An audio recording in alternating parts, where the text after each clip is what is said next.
I thought betrayal would come with a warning sign, a red flag, a siren, something. Instead, it arrived with champagne glasses clinking and my sister's lipstick on my fiancé's collar. They say that revenge is a dish best served cold. But what they don't tell you is how hot the fire burns inside you while you're waiting for it to cool. By the time I walked into Madison's rehearsal dinner at Pearl Bay Resort, I'd been simmering for exactly 7 months and 12 days. Just long enough for the perfect plan to take shape. But I'm getting ahead of myself. Before we jump back in, tell us where you're tuning in from, and if this story touches you, make sure you're subscribed, because tomorrow I've saved something extra special for you. My name is Olivia, and until 7 months ago, I had everything figured out. I worked as a financial analyst at Horizon Financial Group, lived in a downtown loft in Cedar Cove, and was engaged to Ryan, who I'd been with since college. We were 90 days away from our wedding at Willowbrook Estate, a historic mansion with gardens that bloomed exactly when I'd planned to walk down the aisle. The day everything fell apart began normally enough. I'd left work early to meet with Zoe, our wedding planner, to finalize the menu.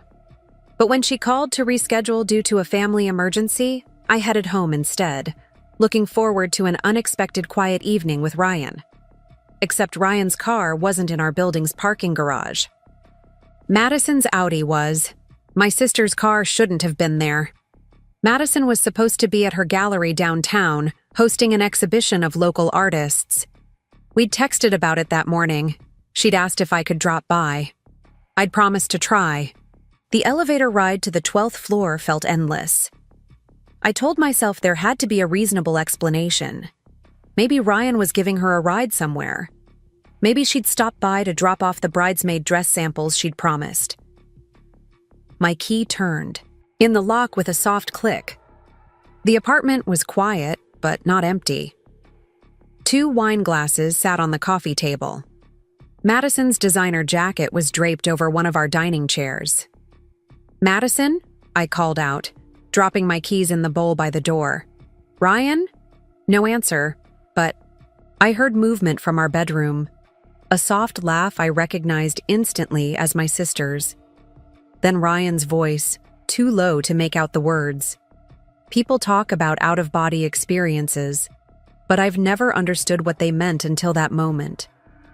I felt myself walking down the hallway, my hand pushing open the bedroom door, but it was like watching someone else do it.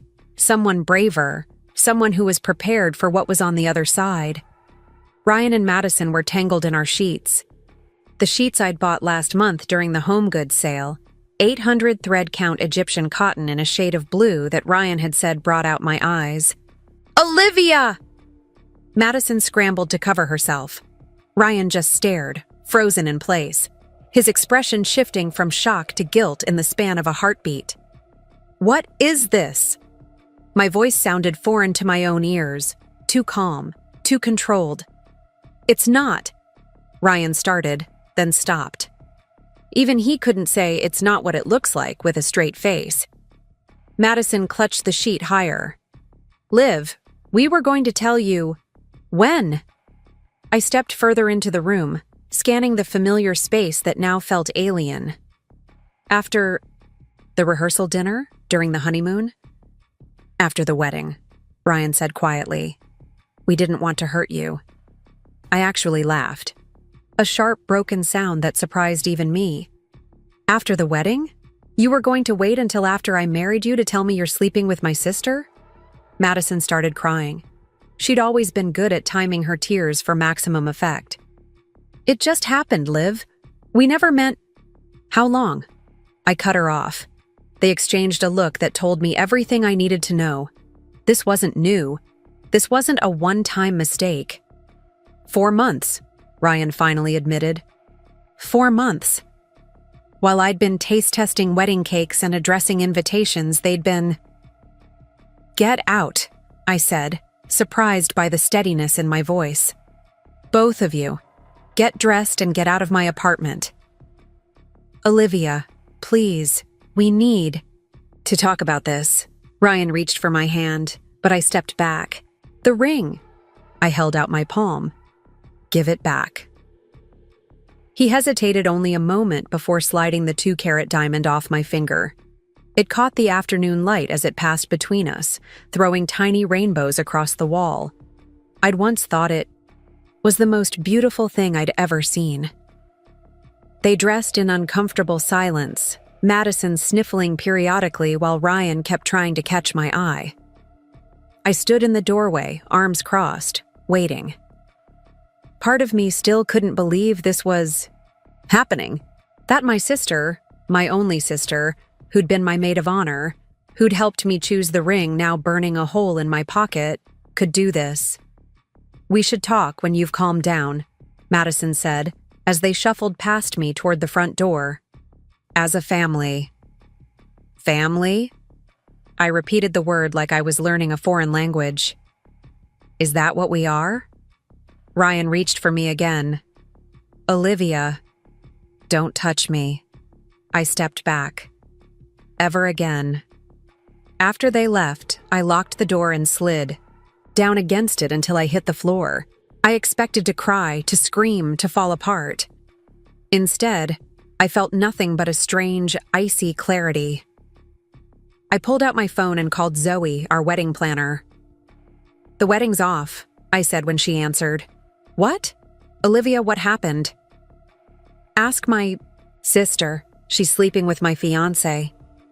The words felt surreal coming out of my mouth. "I need you to cancel everything. Today." To Zoe's credit, she didn't ask questions. She promised to handle it and asked if I needed anything else.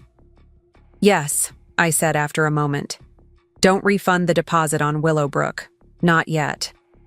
I wasn't sure why I said it. Some instinct told me to hold on to that piece, even as everything else crumbled around me. The days that followed passed in a blur. Ryan moved his things out while I was at work. My mother called incessantly, leaving voicemails that grew increasingly frustrated when I didn't pick up. "Olivia, sweetheart, we need to talk as a family. Madison is devastated. She never meant for this to happen. Love is complicated sometimes." Love is complicated. As if that explained everything. As if loving your sister's fiancé was just an unfortunate coincidence, like showing up to a party in the same dress. I finally answered on the 4th day when my father called instead. "Olivia," he said, his voice serious. "Your mother and I are having dinner tonight with Madison and Ryan. We'd like you to join us." Why would I do that? Because we're family, and families work through these things together. Work through? I couldn't even finish the sentence. "Dad, she's sleeping with my fiancé, with the man I was going to marry. How exactly do you suggest we work through that?" My father sighed. "Sometimes these things happen, Olivia. It's unfortunate, but Madison and Ryan, they're in love, and with the baby." "The what?" The silence on the other end of the line told me everything. "Madison is pregnant," my father finally said. "That's part of what we need to discuss tonight. As a family." The room spun around me. Madison was pregnant, with Ryan's baby. While I'd been planning our wedding, picking out china patterns and writing my vows, they'd been planning their own future. "I'll be there," I said and hung up. The dinner was at my parents' craftsman house in the suburbs where we'd grown up. Walking up the familiar steps felt like visiting a place I'd only seen in pictures, recognizable but not mine anymore. Madison opened the door, her face puffy from crying, one hand resting protectively on her still flat stomach. Ryan stood behind her, his arm around her waist. "Olivia." Madison reached for me. "Thank you for coming." I stepped past her without a word. My mother hovered in the dining room, nervously arranging flowers. My father stood at the head of the table, scotch in hand. The whole scene was surreal, like walking into a play where everyone knew their lines except me. "Drink?" my father offered. I nodded, accepting the glass of white wine he poured. We all sat down at the table, the silence heavy with unspoken words. Madison finally broke it. "We're getting married," she announced, her hand still on her stomach. "At Willowbrook, next month." The wine glass froze halfway to my lips. "What?" "It's perfect timing, actually," my mother said, her voice unnaturally bright, "since everything was already booked and we'd lose all the deposits otherwise." "You're taking my wedding venue?" I set the glass down carefully, afraid I might otherwise throw it. "It makes the most sense financially," Ryan said, not meeting my eyes. "And with the baby coming." "The baby," I echoed. "How convenient." Madison's eyes filled with tears. "That's not fair. We didn't plan this." "Which part? Sleeping with my fiancé or getting pregnant?" "Olivia," my father's tone was warning, "that's enough. What's done is done. We need to move forward now, as a family." I looked around the table, at Madison's tears, at Ryan's guilty face, at my parents' pleading eyes. They expected me to forgive and forget, to play the supportive sister and daughter, to smile and wish them well in the venue I'd chosen with the man I'd loved. "No," I said, standing up. "This isn't how family treats each other. Family protects each other. Family doesn't steal your happiness and then expect you to celebrate their betrayal. Please, Olivia." Madison reached for my hand across the table. "I love him. We love each other." I looked at her, really looked at her. Preparing and narrating this story took us a lot of time, so if you are enjoying it, subscribe to our channel. It means a lot to us. Now back to the story. My little sister, who I'd protected and loved all her life, who was now carrying my fiancé's child and planning to marry him in the venue I'd chosen. "Congratulations on your perfect little family," I said, grabbing my purse. "I hope you're very happy together." I drove away from my childhood home with no particular destination in mind. My phone buzzed with messages I wouldn't read. They thought this was the end. Poor Olivia, running away to lick her wounds. But they were wrong. This wasn't the end. This was just the beginning. I found myself pulling into Nathan's driveway. Nathan had been my friend since college, the one person who had always seen through my sister's drama and Ryan's charm. He opened the door before I could knock, took one look at my face, and pulled me into a hug. "I need your help," I whispered against his shoulder. "Anything," he promised. "What do you need?" I pulled back to meet his gaze. "I need to get Willowbrook back. 6 weeks can change everything." I sat in Mark's office at Horizon Financial, watching him review the proposal I'd submitted. My boss's eyebrows rose higher with each page he turned. "Olivia, this is exceptional work," he said, setting down the report. "You've secured Reynolds as a client?" I nodded, thinking of the sleepless nights and endless coffee that had fueled my pitch to the notoriously difficult Reynolds account. "Yes, and Wilson is considering our offer as well." "Considering?" "With these projections, they'd be fools not to sign." Mark leaned back in his chair, studying me over steepled fingers. "You've been different lately. Focused." "I've had fewer distractions," I said simply. My phone buzzed with a text. Madison again. I silenced it without looking. Since the disastrous family dinner, my sister had been relentless in her attempts to fix things. My parents alternated between guilt trips and pleas for understanding. Ryan had finally stopped trying after I blocked his number.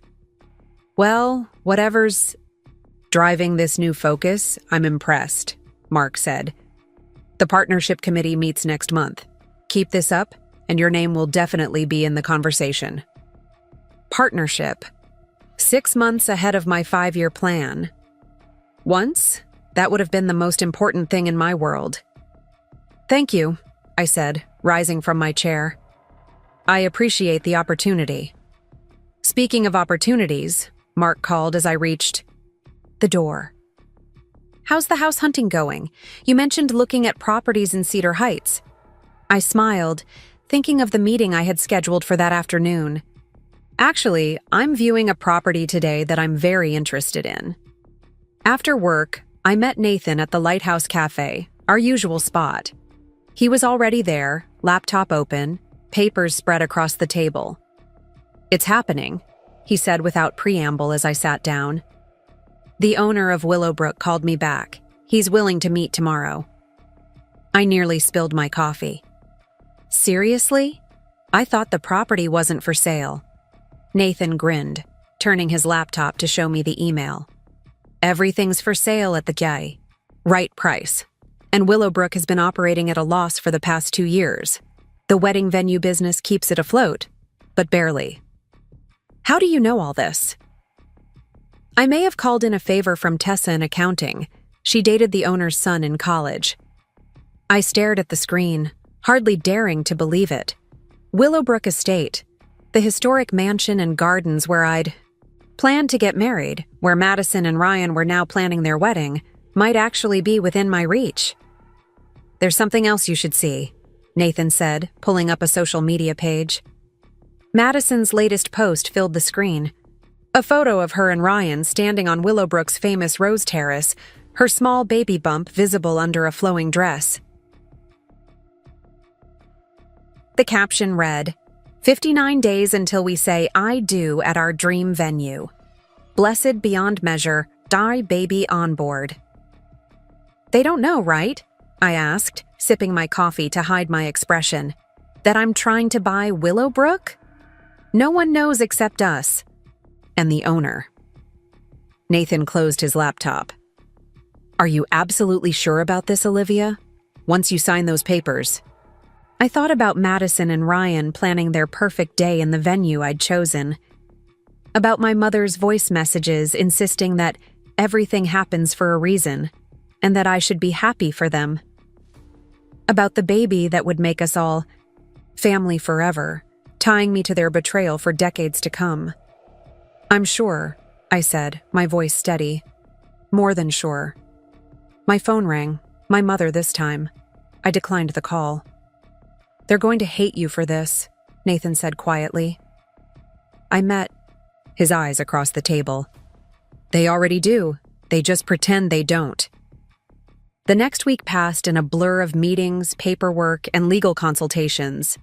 I sat in my lawyer's office, pen hovering over the final document that would make Willowbrook Estate mine.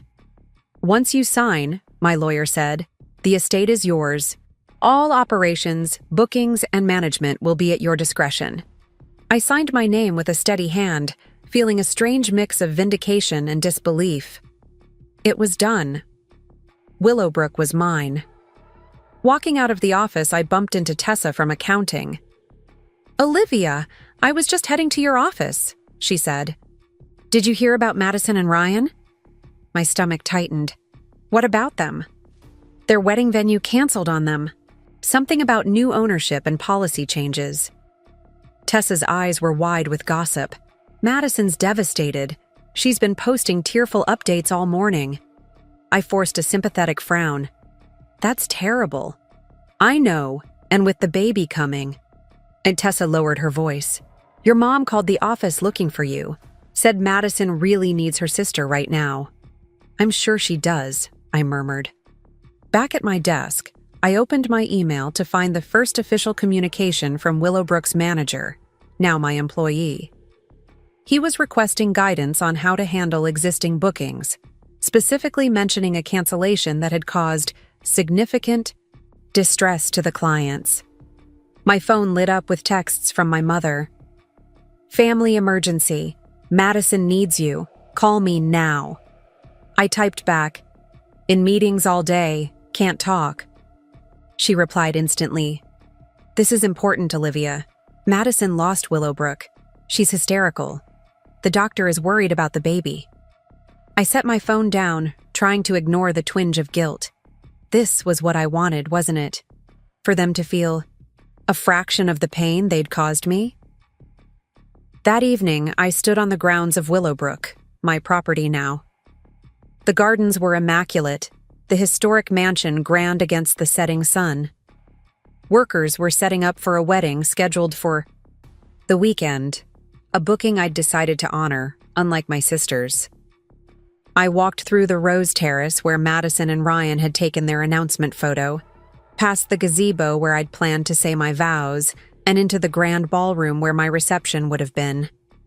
Everything was just as beautiful as I remembered, but it felt hollow somehow. Nathan's car pulled up the long driveway.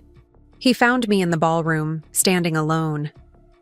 "Thought I'd find you here," he said, his footsteps echoing in the empty space. "How does it feel?"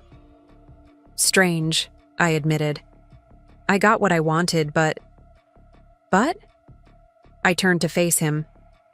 "Madison's devastated. My mother says the doctor is concerned about the baby." Nathan studied me carefully. "Are you having second thoughts?" "No," I said quickly. Too quickly. "They hurt me. They deserve this." "Olivia," Nathan's voice was gentle. "What exactly are you hoping to accomplish here?" I walked to the wall of windows overlooking the gardens. They took everything from me. My fiancé, my future, my family's support. Now I've taken something from them. "And then what? You're going to run a wedding venue out of spite?" I hadn't thought that far ahead. The plan had been simple. Buy Willowbrook, cancel Madison and Ryan's wedding, make them feel the pain of having their dreams snatched away. But now that I'd done it, I felt strangely empty. "I don't know," I admitted. My phone rang again. This time, it was Chloe, my other close friend who'd been supportive through the whole ordeal. "Olivia, where are you?" she asked when I answered. "At Willowbrook. Why?" "You need to check Madison's Instagram, now." I pulled up the app and felt my stomach drop. Madison had posted a tearful video cradling her baby bump, explaining how their dream venue had been ripped away from them without explanation. The comments were filled with outrage and support. Justice for Madison was trending locally. "She's playing the victim," I said, my voice tight. Again. "There's more," Chloe said. "Your mom is hosting a blessing ceremony for them at your parents' house this weekend. Everyone's invited to help heal the negative energy around their wedding plans." I hung up and turned to Nathan. "They're turning this around already, making themselves the victims." "What did you expect?" he asked. "That they'd admit they deserved it?" I hadn't expected anything beyond the momentary satisfaction of knowing I'd ruined their plans. But Nathan was right. What was the end game? Here. My phone buzzed with a text from Madison. "I know it was you. We need to talk." The Lighthouse Cafe was busy for a Tuesday morning, but I'd arrived early enough to secure our usual corner table. Nathan sat across from me, scanning the documents I'd brought. "You're really going through with this?" he asked, looking up from the renovation plans for Willowbrook. "The East Wing needs updating anyway," I said, stirring my coffee. "And the gardens could use a refresh, the Rose Terrace especially." The Rose Terrace Madison and Ryan used for their announcement photos. I shrugged. Pure coincidence. Nathan wasn't buying it. And the timing? Starting renovations exactly 3 weeks before their rescheduled wedding date? The contractors had an opening. I kept my expression neutral. It would be irresponsible not to take advantage of it. The truth was more calculated, of course. After canceling Madison and Ryan's original booking at Willowbrook, I'd learned they'd scrambled to find a new venue. Through Tessa's gossip network, I discovered they'd managed to book Pearl Bay Resort for a slightly later date, less prestigious than Willowbrook, but still acceptable for the society wedding they were planning. What Madison didn't know was that I'd started the process of buying Pearl Bay Resort too. Not the whole property, that was beyond even my newly increased salary, but enough shares to gain influence over their booking policies. It was taking longer than I'd hoped, but I was making progress. "Olivia," Nathan's voice pulled me back to the present. "When does this end?" Before I could answer, a familiar voice called my name. I looked up to see Madison standing by our table, her pregnancy now clearly visible at 5 months. "I thought it was you," she said, one hand resting protectively on her bump, her default pose these days. "Can we talk?" Nathan gathered the renovation documents, sliding them into my portfolio. "I should get back to work. Call me later." I nodded, watching him leave before gesturing to the empty chair. "Sit." Madison eased herself down, looking tired and drawn despite her carefully applied makeup. "You bought Willowbrook." It wasn't a question, so I didn't treat it as one. I sipped my coffee and waited. "Why?" she finally asked. "To hurt us? Does it matter?" "Of course it matters." Her voice rose, drawing glances from nearby tables. She lowered it again. "Is this your revenge? Taking our wedding venue?" "Your wedding venue?"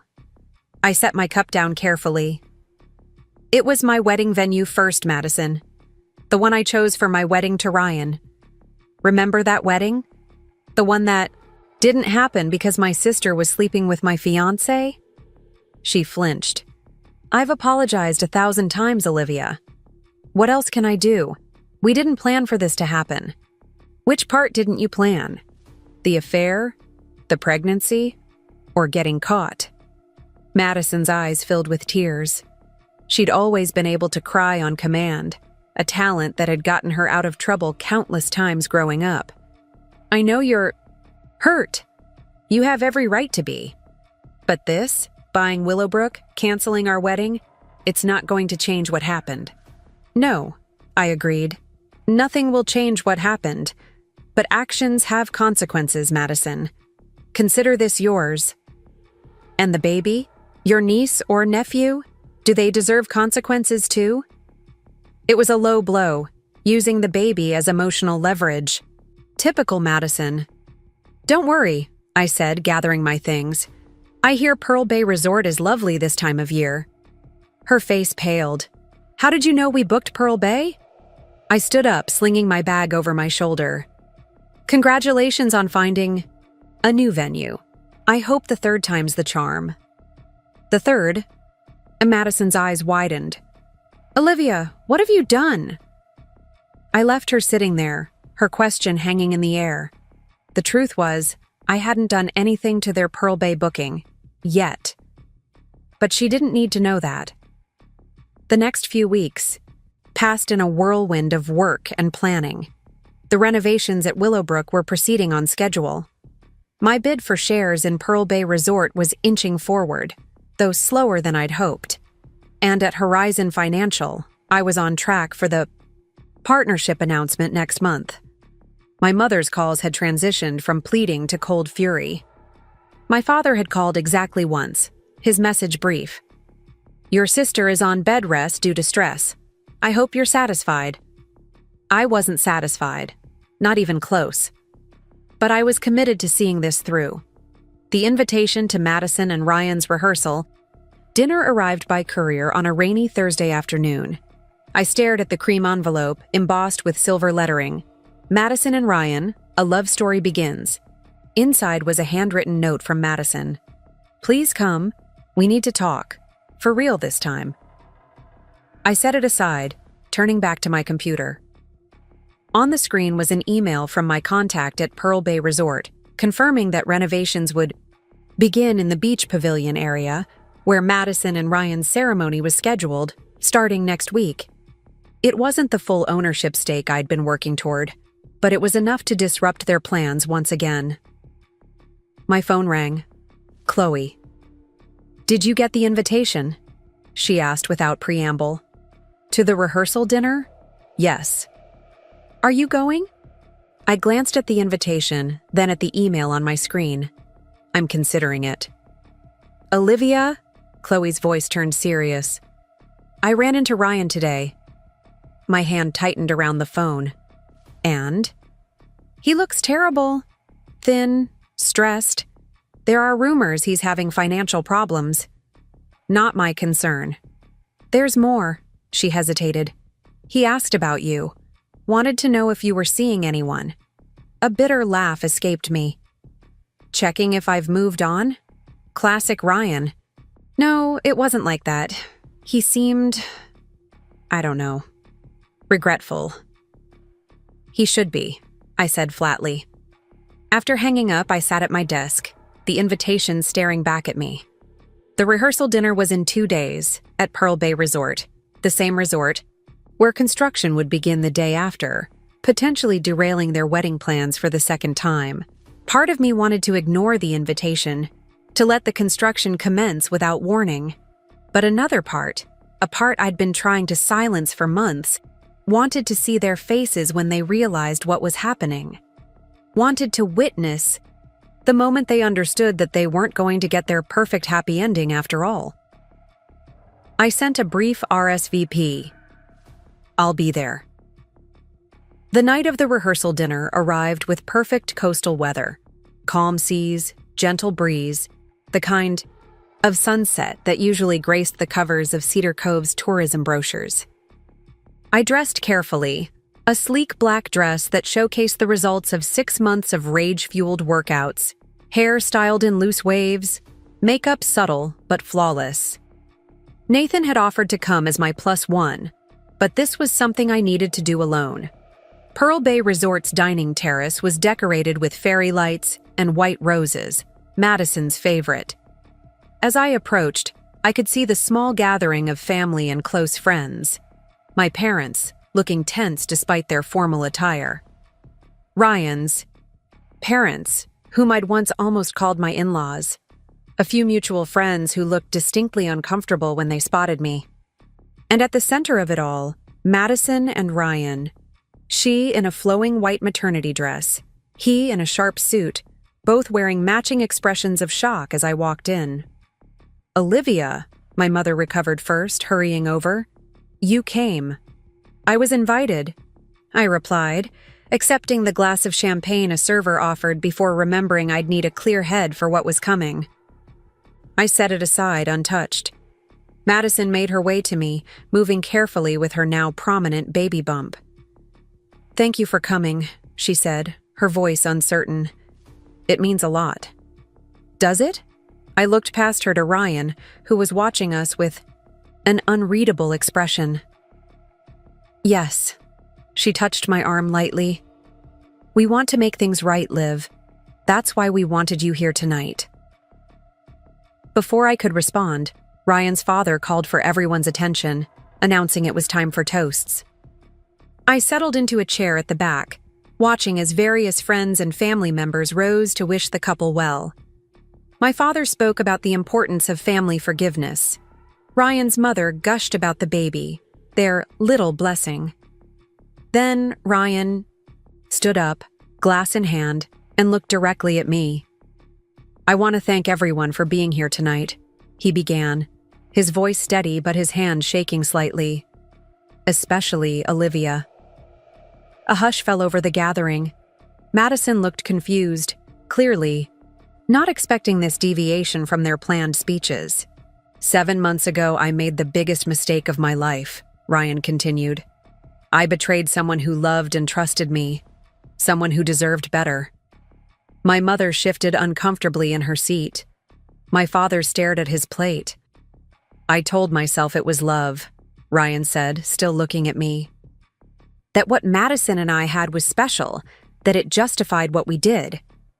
But the truth is, nothing justifies betraying someone the way we betrayed Olivia." Madison's hand went to her stomach, her instinctive defense mechanism. "Ryan, what are you doing?" He ignored her, setting down his glass. "There's something else everyone should know, something I've been hiding." The air seemed to freeze around us. This wasn't part of my plan. This wasn't what I'd expected at all. "The baby!" Ryan's voice cracked. "It's not mine." The silence that followed was absolute. Madison's face drained of color. My parents looked stricken. Ryan's mother put a hand to her mouth in shock. "What are you talking about?" Madison finally whispered. "Of course it's yours." Ryan shook his head. "I've known for weeks. The timing didn't add up, so I had a DNA test done with that strand of hair you gave me for the baby book. The results came yesterday. Madison stood up, swaying slightly. You're lying. Why are you doing this? Because I'm tired of lying. Ryan turned to face the stunned gathering. The baby is Jason's, Madison's coworker. We've been having problems for months. She turned to him when things got difficult. My mind reeled. Jason, the name was vaguely familiar. A guy from Madison's gallery, someone she'd mentioned in passing. The same way she'd once mentioned Ryan, back when he was just my boyfriend.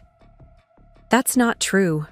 Madison was crying now, mascara streaking down her cheeks. The baby is yours, Ryan. Tell them you're just upset. Tell them... I have the test results, Madison. Ryan's voice was tired, defeated. It's over. He turned back to me. I'm sorry, Olivia. For everything. You didn't deserve any of this. Then he walked out, leaving Madison standing alone at the head table, her perfect rehearsal dinner in shambles around her. My mother rushed to Madison's side. My father followed, throwing me an accusatory glance as he passed, as if somehow this too was my fault. I sat frozen in my chair, trying to process what had just happened. This wasn't my revenge. This was something else entirely, a twist I hadn't seen coming. Madison's sobs echoed across the terrace as guests began to awkwardly disperse. The perfect couple, the perfect baby, the perfect wedding, all revealed as elaborate fictions in the span of 5 minutes. I should have felt vindicated, triumphant. This was a far more complete destruction than anything I could have orchestrated with venue cancellations and renovations. Instead, I felt hollow. As I stood to leave, my phone buzzed with an email notification from Pearl Bay Resort. The shares I'd been trying to acquire had become available. With one tap, I could confirm the purchase and ensure the construction that would disrupt Madison's third attempt at a wedding venue. I stared at the screen, then at my sister, still crying in my mother's arms, her carefully constructed world collapsing around her. My finger hovered over the confirm button. Olivia, wait. Ryan's voice stopped me in the resort parking lot. I turned to find him leaning against his car, looking as hollow as I felt. That was quite a performance, I said, keeping my distance. Was any of it true? All of it. He ran a hand through his hair, disheveled now compared to his polished appearance earlier. I found out about Jason 3 weeks ago. The DNA test results came yesterday. So Madison cheated on you after you both cheated on me? I couldn't help the bitter laugh that escaped. Karma works in mysterious ways. I deserved it, Ryan said simply. But I wanted you to know. You deserved the truth, at least. My phone buzzed again, a reminder about the pending share purchase. One tap and I could complete my revenge plan, disrupting whatever remained of Madison and Ryan's wedding. Why tell everyone? I asked. Why not just end things privately? Ryan looked back toward the resort, where we could still hear the muffled sounds of the chaos he'd left behind. Because I'm tired of the lies. All of them. The lie that Madison and I were this perfect couple. The lie that what we did to you was somehow justified by true love. The lie that I was ready to be a father. He stepped closer, close enough, that I could smell the familiar scent of his cologne, the one I'd given him last Christmas. And because I wanted you to see that you won, Olivia, without having to lift a finger. Won? I repeated. Is that what you think this is? A competition? Isn't it? Buying Willowbrook, investigating Pearl Bay Resort? Don't look surprised. I have friends in finance, too. You've been 3 steps ahead of us this whole time. I started to deny it, then stopped. What was the point of pretending now? You hurt me, I said simply. Both of you. I wanted you to feel what that was like. Ryan nodded. We did. And now Madison's world is falling apart. And mine too. Are you satisfied? Was I? The question hung between us in the cool evening air. My phone buzzed again in my hand, the share purchase waiting for confirmation. One tap, and I could deliver the final blow to whatever wedding plans remained. "I should go," Ryan said when I didn't answer. "For what it's worth, I really am sorry, Olivia. Not just for getting caught, but for everything.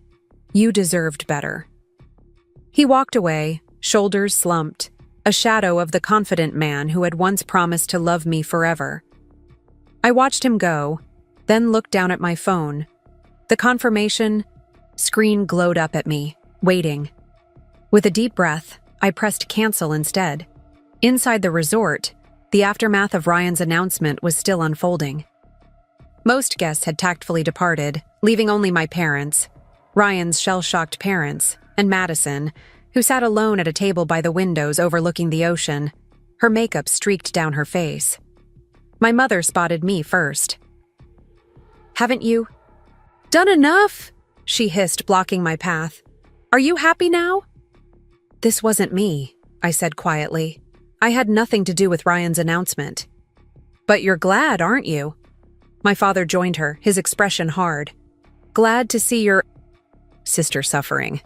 I looked past them to Madison, who seemed smaller somehow, diminished in her flowing white dress. "No," I said, surprising myself with the truth of it. "I'm not glad." I moved past my parents toward Madison. She didn't look up as I approached, her gaze fixed on the darkening horizon. "Come to gloat?"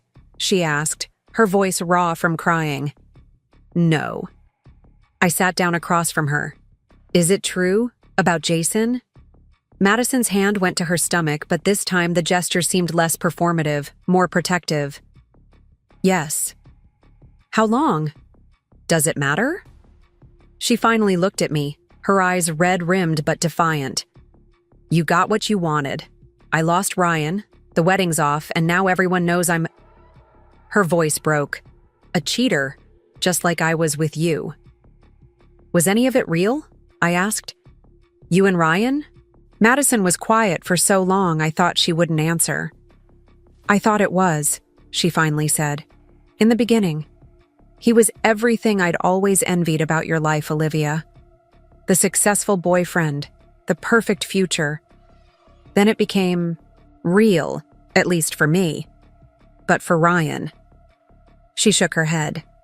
"I think he was just trying to convince himself he hadn't made a horrible mistake." "And Jason?" "Jason was there when Ryan started pulling away, when he started having second thoughts about the baby, about us." Madison wiped fresh tears from her cheeks. "I was scared of being alone." The irony wasn't lost on me.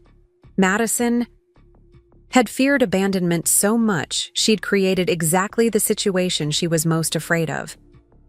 "What will you do now?" I asked. She gave a hollow laugh. "What can I do?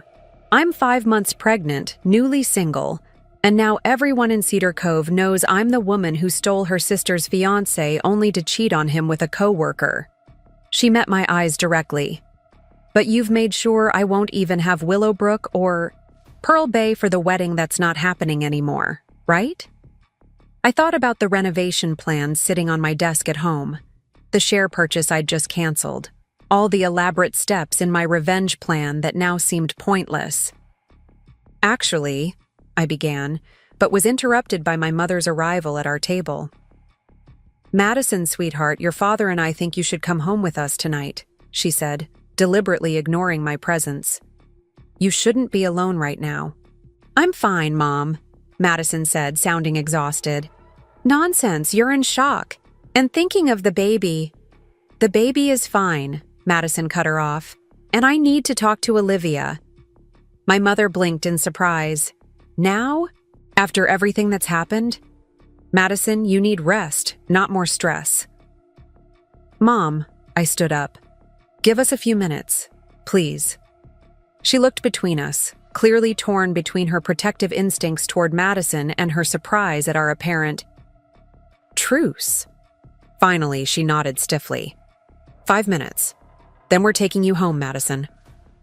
When she was out of earshot, Madison sighed. Some things never change. Still treating me like I'll break and you like you're made of steel. It was an observation so accurate it caught me off guard. Our entire lives, Madison had been the fragile one, the sister who needed protecting, while I was expected to be strong, capable, understanding. "Why did you invite me tonight?" I asked. The real reason. Madison picked at the beading on her dress. I wanted to apologize. Properly. Not just the desperate sorries I've been throwing at you for months. She looked up. And I wanted to tell you about Jason myself before someone else did. I never expected Ryan to announce it to everyone. Would you have actually told me the truth? I don't know, she admitted. I'd like to think so, but... She gestured helplessly. Look at my track record. We sat in silence for a moment. The weight of months of anger and hurt still between us, but different now, shifting. I bought Willowbrook for revenge, I said suddenly. And I was trying to interfere with your booking here too. I wanted to hurt you both the way you hurt me. Madison's laugh held no humor. Well, mission accomplished, though Ryan did most of the work for you in the end. I shook my head. That's just it. Seeing you like this, knowing Ryan was going through his own private hell, it doesn't feel like victory. It just feels sad. So what now? Madison asked. We all just go our separate ways? You with your venues and your revenge, me with my baby and my ruined reputation, Ryan with whatever's left of his life. Put that way, it did sound bleak. Empty. I don't know, I admitted. I haven't thought past this point. My phone buzzed again, a text from Nathan. How's it going? Need backup? I typed back quickly. It's complicated. Talk tomorrow. They're waiting for me. Madison nodded toward our parents, who were hovering by the door, watching us with concerned expressions. Mom and Dad, ever the protectors of... Poor, fragile Madison. You're not fragile, I said. You never were. That was just the role you played because it worked. She looked surprised, then thoughtful. Maybe. And you played the strong one because that's what everyone expected. We make quite a pair. We used to. Madison stood up, straightening, her dress with a composure I had to admire, given the circumstances. Good night, Olivia. I watched her walk away, my once closest friend, my only sister, now essentially a stranger. And for the first time in months, the anger that had been driving me forward felt hollow, a poor substitute for the connection we'd once shared. 2 weeks after the disastrous rehearsal dinner, I stood on the grounds of Willowbrook, watching as workers dismantled the scaffold around the newly restored East Wing. The renovation was nearly complete, transforming the historic estate into an even more beautiful version of itself. It looks amazing, Nathan said, joining me on the lawn. You've done a great job with this place. Thanks. I surveyed the property, feeling a complicated pride. I'd bought Willowbrook out of spite, but somewhere along the way, I'd developed a genuine attachment to the estate and its renewal. Have you decided what you're going to do with it? Nathan asked. I'm still thinking, I said, though that wasn't entirely true. An idea had been forming in my mind over the past 2 weeks, something unexpected but increasingly compelling. You're going to sell it, right? Take the profit and move on? Before I could answer, my phone rang. Chloe. Hey, I answered. What's up? I just saw Madison, she said without preamble. At the Lighthouse Cafe. My stomach tightened. I hadn't spoken to my sister since the night of the rehearsal dinner. And? She looks different. She's cut her hair short, and she was meeting with Jason. I processed this information, trying to ignore the twist of complicated emotions it provoked. They're together now? I don't think so. It looked more like a serious discussion than a romantic meeting. She had a lot of papers with her. Chloe paused, She asked about you. What did she want to know? If you were okay, if you were still angry. I looked around at Willowbrook, my revenge project that had somehow transformed into something else. What did you tell her? I told her she should ask you herself, Chloe said. She's still at the cafe if you want to catch her. After hanging up, I turned to Nathan. I need to go into town. Can you handle the contractor meeting? He studied my face for a moment, then nodded. Go. I've got this. The Lighthouse Cafe was busy with the lunch crowd when I arrived. I spotted Madison immediately, sitting alone by the window, a stack of papers in front of her. She'd indeed cut her hair. The long waves she'd always been so proud of were gone, replaced by a sleek bob that framed her face in a way that made her look older, more serious. She looked up as I approached, surprise flickering across her features. Olivia, mind if I join you? I gestured to the empty chair across from her. She hesitated, then nodded. I was just finishing up. I sat down, noting the papers she was gathering, legal documents of some kind. Chloe said she saw you here. And she told you I was asking about you, Madison finished, a hint of the old sharpness in her tone. Some things never change in a small town. How are you? I asked, genuinely wanting to know. Madison finished organizing her papers before answering. I'm adjusting. Ryan's moved out. He's staying with his brother in Seattle for now. And the baby? Her hand went to her stomach, a gesture so familiar it made my heart ache despite everything. Healthy, active, keeps me up at night already. And Jason? Not in the picture. Romantically, she said, surprising me with her directness. We're figuring out co-parenting arrangements. That's what these are. She tapped the stack of papers. We're trying to get everything legally sorted before the baby comes.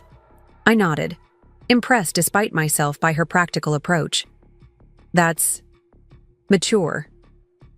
A small, sad smile touched her lips. I'm trying something new. The waiter arrived to take my order. I asked for coffee, suddenly aware that I hadn't planned. What to say beyond this point? Madison broke the silence first. I heard you're fixing up Willowbrook. Yes, I confirmed. The renovations are almost done. Are you going to sell it? There was no accusation in her tone, just curiosity. I've been thinking about that, I said slowly, and I've decided not to. She looked surprised. You're keeping it? As what? An investment property?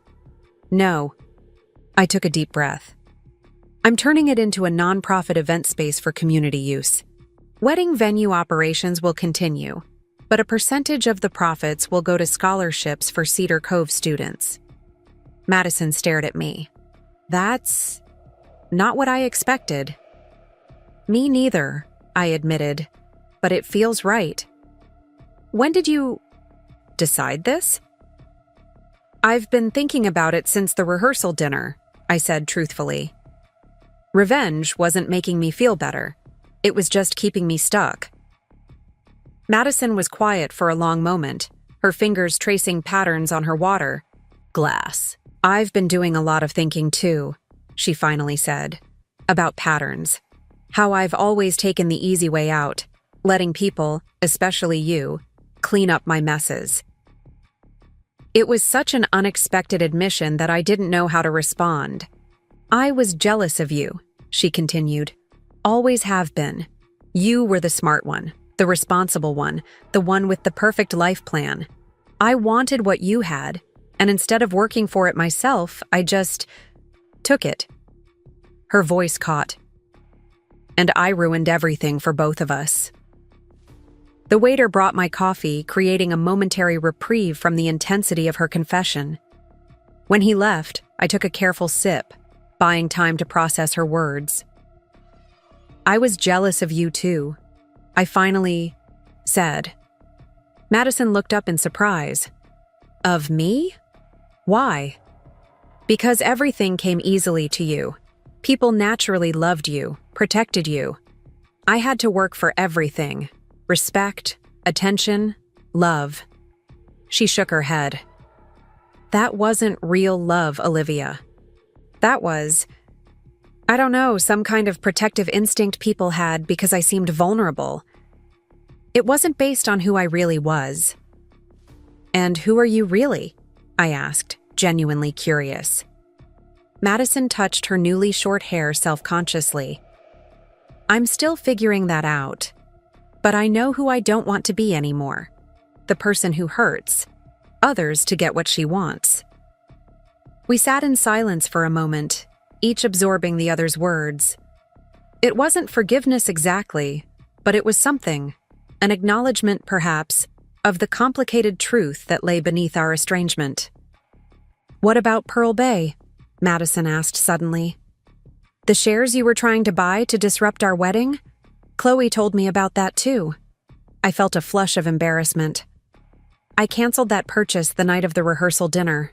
It seemed pointless after everything. She nodded slowly. That would have been the third venue you took from us. Third time's the charm, I said, attempting a weak joke. To my surprise, Madison smiled, a genuine smile that reached her eyes. Remember when we were kids and we planned our double wedding? You were going to marry the prince, and I was going to marry his best knight. The memory surfaced unexpectedly, bringing with it a wave of nostalgia for the closeness we'd once shared. You insisted your dress had to be pink, even though Mom told you wedding dresses are traditionally white. And you said you'd wear blue to match the prince's eyes. Madison laughed softly. We had it all figured out. We were 8, I reminded her. And we still thought we'd be best friends forever, she said, her laughter fading. What happened to us, Liv? The childhood nickname hit me harder than I expected.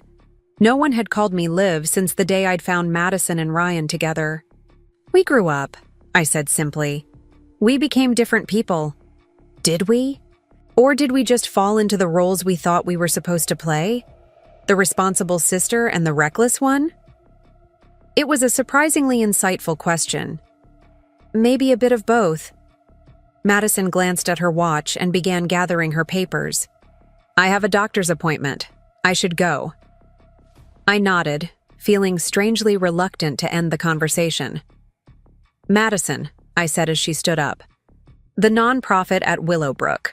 One of the things I'm planning is a gallery space for local artists. If you're interested in being involved. Her eyes widened slightly. You'd want me to be involved? After everything? It's your expertise, I said, keeping my tone professional. And it would be good for the community. Madison studied me for a long moment. I'd have to think about it. Of course, I said quickly. It was just an idea. She nodded, adjusting her purse on her shoulder. Thank you for the offer, Olivia, and for talking to me.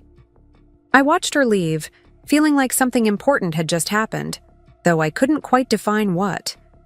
That evening, I met Nathan at our usual spot in Harborview Park, overlooking the water. The sunset painted the sky in dramatic oranges and pinks, reflecting off the calm surface of the bay. How did it go with Madison? He asked as we walked along the shoreline.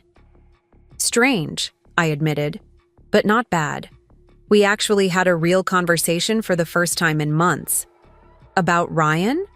Not really. More about us, our patterns. I picked up a smooth stone and skipped it across the water. Did you know I was jealous of her growing up?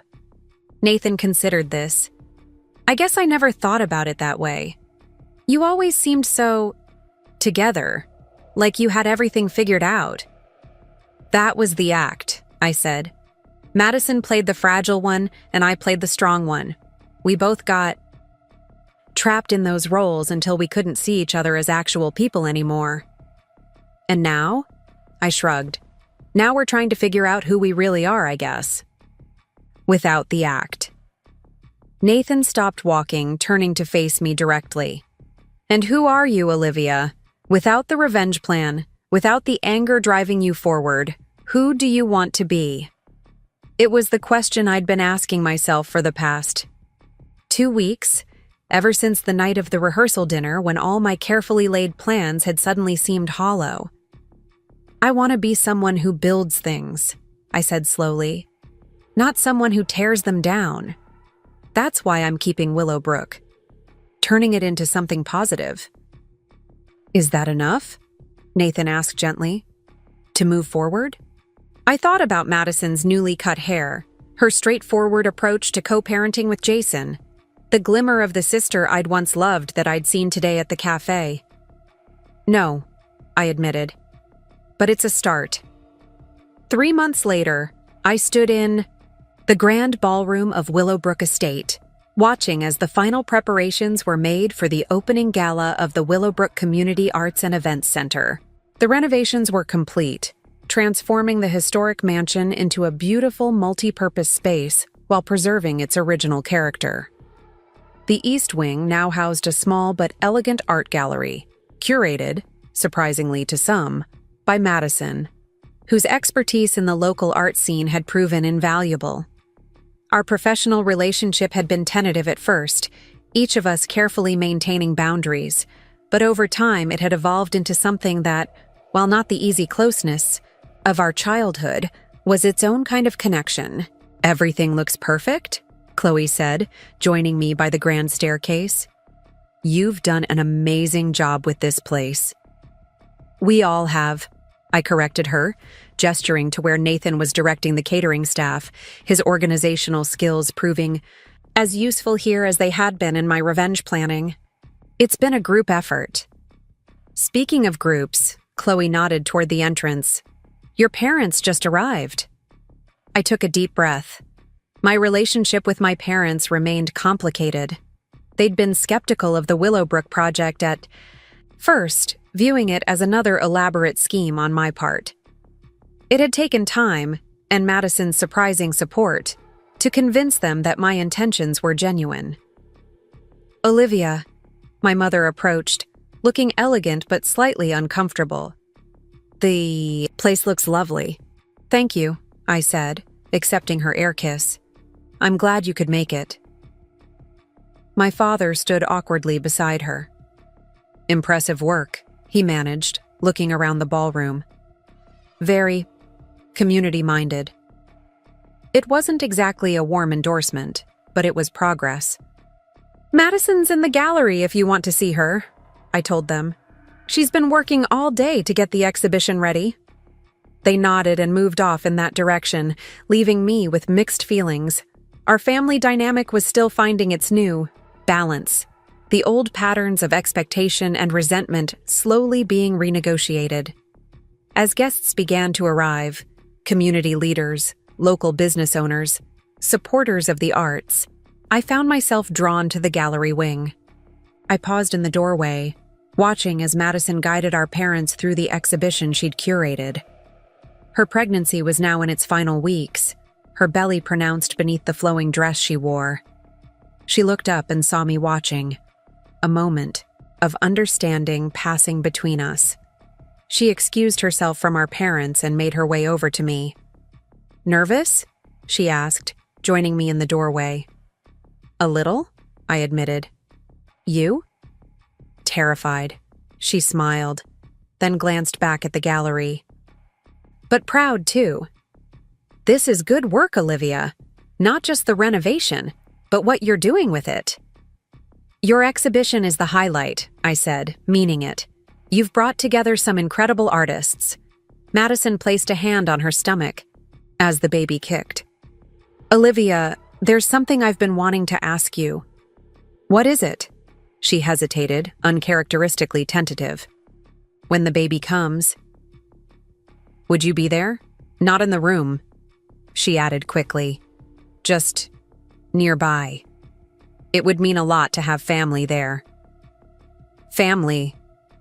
The word hung between us, weighted with history and possibility. Are you sure? I asked, carefully. Madison nodded. I'm sure. We're not who we were, either of us, but we're still sisters. Before I could respond, Nathan appeared, looking slightly frantic. Olivia, the mayor's here early, and the caterer has a question about the champagne service. Go, Madison said with a small smile. It's your big night. We can talk later. As I moved through the gathering crowd, fielding questions and accepting congratulations, I found myself thinking about Madison's words. We're not who we were, either of us, but we're still sisters. The revenge that had consumed me for months had ultimately led me somewhere unexpected, not to the destruction I'd planned, but to a kind of rebirth. For Willowbrook, for Madison, for myself. Later that evening, as the gala was in full swing, I stepped outside onto the rose terrace for a moment of quiet. The gardens were illuminated with soft lighting, the restored pathways winding through carefully tended flower beds. In the distance, I could see Cedar Cove's lights reflecting on the water of the bay. Nathan found me there, 2 glasses of champagne, in hand. Hiding from your success? I accepted one of the glasses with a smile, just taking a moment to breathe. To Willowbrook, he raised his glass. And to new beginnings.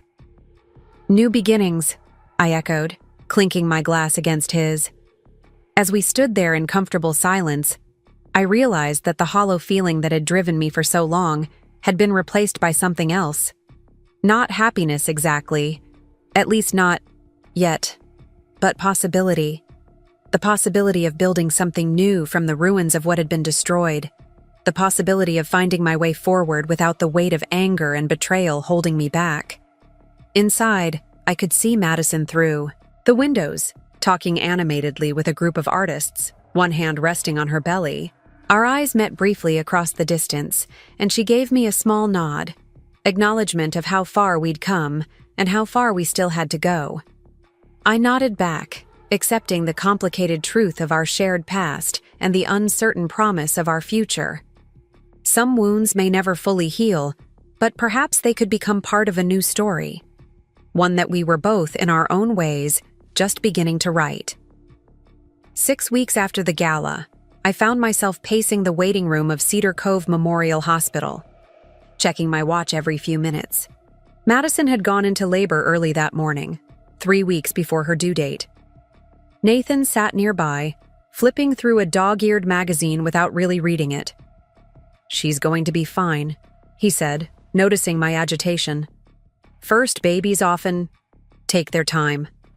I nodded, trying to calm my nerves. When Madison had called me at 5 a.m., her voice tight with pain and something close to fear, I hadn't hesitated. I'd promised to be there, and I was keeping that promise, even if it meant spending hours in this sterile waiting room with its too bright lighting and faint antiseptic smell. My parents had arrived shortly after us, their faces drawn with worry. My mother had immediately gone to Madison's room, while my father took up residence in a corner chair, methodically working his way through a stack of hospital paperwork Madison had left uncompleted. We acknowledged each other with cautious nods but little conversation. Some wounds were still too fresh for casual chat. Any news? Chloe hurried in, carrying a pink gift bag and a tray of coffee cups. She'd been out of town at a conference, but had driven back immediately when I texted about Madison. Nothing yet. I accepted a coffee gratefully. She's been in active labor for about 4 hours now. And Jason? Chloe asked, glancing around the waiting room.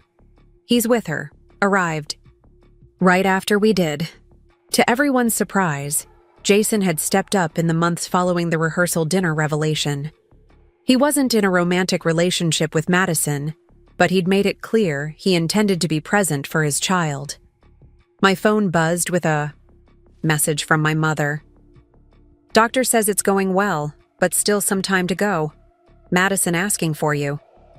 I stared at the screen, unexpected emotion tightening my throat. Despite our tentative reconciliation over the past months, I hadn't expected Madison to want me near during such a vulnerable moment. Everything okay? Nathan asked, noting my expression.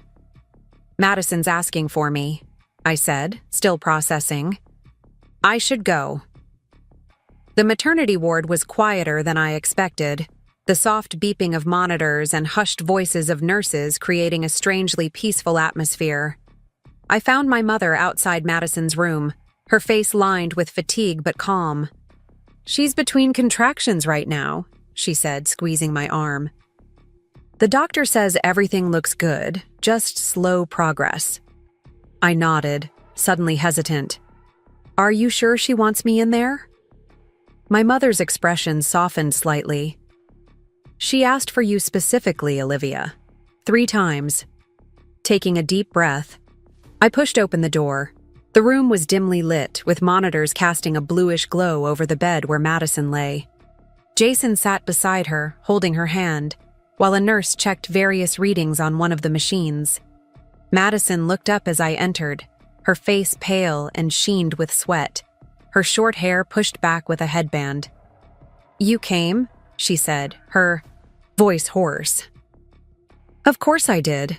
I moved to the other side of the bed, awkwardly patting her shoulder. "How are you feeling?" She gave a weak laugh. "Like I'm being torn in half. But apparently that's normal." Jason nodded to me, his expression a mix of anxiety and determination. "The doctor says we've still got a ways to go." Before I could respond, Madison's face contorted in pain, her grip tightening on Jason's hand as another contraction began. I started to back away, feeling intrusive, but Madison reached out blindly and grabbed my wrist. "Stay," she gasped between controlled breaths. "Please." I stayed. Hours passed in that strange, timeless way that only happens in hospital rooms and airport terminals. I found myself falling into an unexpected role: advocate, supporter, occasional translator between Madison and the medical staff. When pain made her communication less than clear, Jason remained steadfast, but was clearly overwhelmed by the intensity of the labor process. My mother came and went, coordinating with the rest of the family in the waiting room. It was nearly midnight when the atmosphere in the room suddenly changed. The doctor was called in, more nurses appeared, and Madison's pain took on a different quality. "It's time to push," the doctor announced, positioning herself at the foot of the bed. "On the next contraction, Madison, I need you to bear down with everything you have." What followed was both the most primal and most miraculous thing I'd ever witnessed. Madison, my spoiled, dramatic sister, revealed a strength I never would have believed her capable of. Through pain that made her scream and moments of near defeat when she sobbed that she couldn't continue, she fought to bring her baby into the world. And bizarrely, impossibly, I found myself completely in sync with her, counting through contractions, wiping her forehead, advocating with the nurses when she needed a moment to rest. Somewhere in those intense hours, the complicated history between us receded, leaving only 2 women working together toward something larger than both of us. "One more push," the doctor urged as Madison groaned with exhaustion. "I can see the head. One more big push." Madison's eyes found mine, filled with fear and determination. "I can't," she whispered. "Yes, you can," I said firmly, gripping her hand. "You've always been stronger than anyone gave you credit for, including yourself. One more push, Maddie. You can do this." The childhood nickname slipped out without thought. Maddie, what I'd called her before we were old enough for rivalry or resentment. Her eyes widened slightly, then narrowed with renewed purpose. With a primal cry that seemed to come from somewhere, beyond conscious thought, Madison gave a final, mighty push. And suddenly, impossibly, a new life entered the room. Tiny, red-faced, and announcing her arrival with a lusty wail that belied her small size. "It's a girl," the doctor announced, unnecessarily as she placed the squirming infant on Madison's chest. "A beautiful baby girl." I stepped back, suddenly feeling like an intruder in this intensely intimate moment as Madison and Jason marveled over their daughter. The medical team moved efficiently around them, completing necessary procedures while giving the new parents their moment of wonder. "Olivia," Madison's voice pulled me back from my retreat. Her face was transformed by a mixture of exhaustion and radiant joy as she cradled her daughter. "Come meet your niece." I moved closer, peering down at the tiny face still scrunched with the indignity of birth. A powerful rush of emotion caught me off guard. Protectiveness, wonder, and a fierce, unexpected love for this small new person who knew nothing of our complicated past. "She's perfect," I whispered, meaning it. Madison's eyes filled with tears. "Thank you for being here. I couldn't have done this without you." We both knew she could have. Madison had revealed a strength neither of us had fully recognized before, but I understood what she meant. Something had happened in that delivery room, something neither of us had planned or expected. A healing had begun. "What's her name?"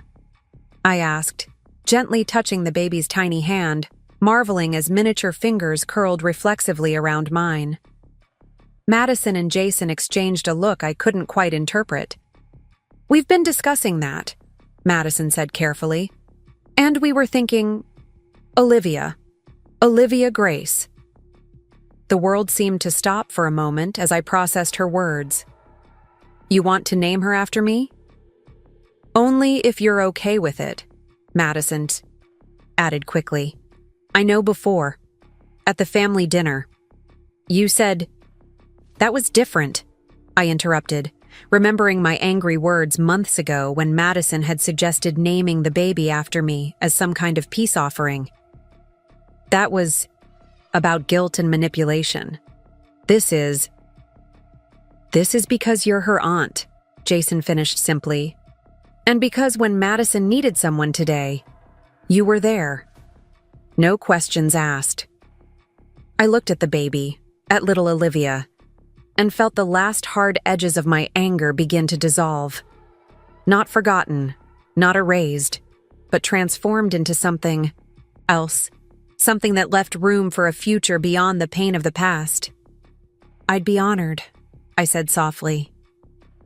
In the early morning light, I stood by the window of Madison's hospital room, cradling my niece while her exhausted parents caught a few minutes of much-needed sleep. The baby was impossibly light in my arms, her tiny face peaceful in slumber. "You've had quite the dramatic entrance," I whispered to her, rocking gently. "But then, drama runs in the family." My reflection in the window glass caught my attention. The dark circles under my eyes, the disheveled hair, the soft smile I hardly recognized on my own face.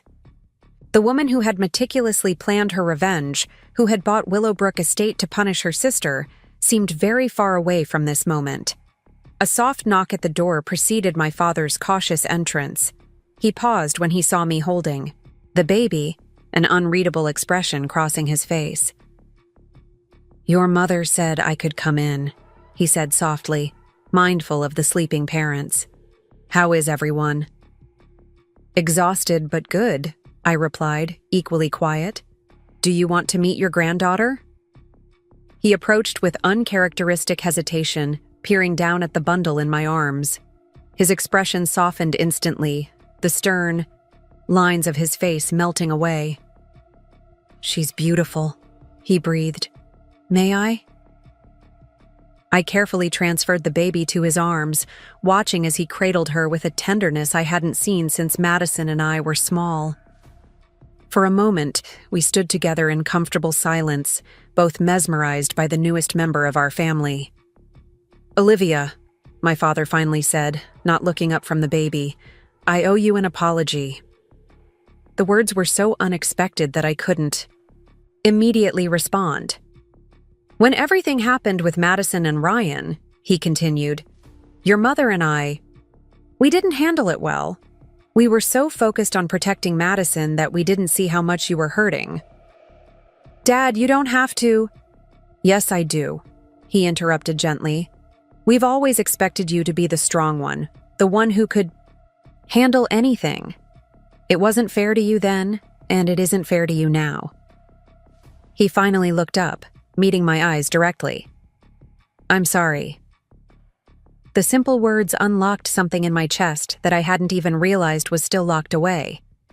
Not all the hurt, not all the resentment, but enough that I could take a full breath for what felt like the first time in months. "Thank you," I said simply.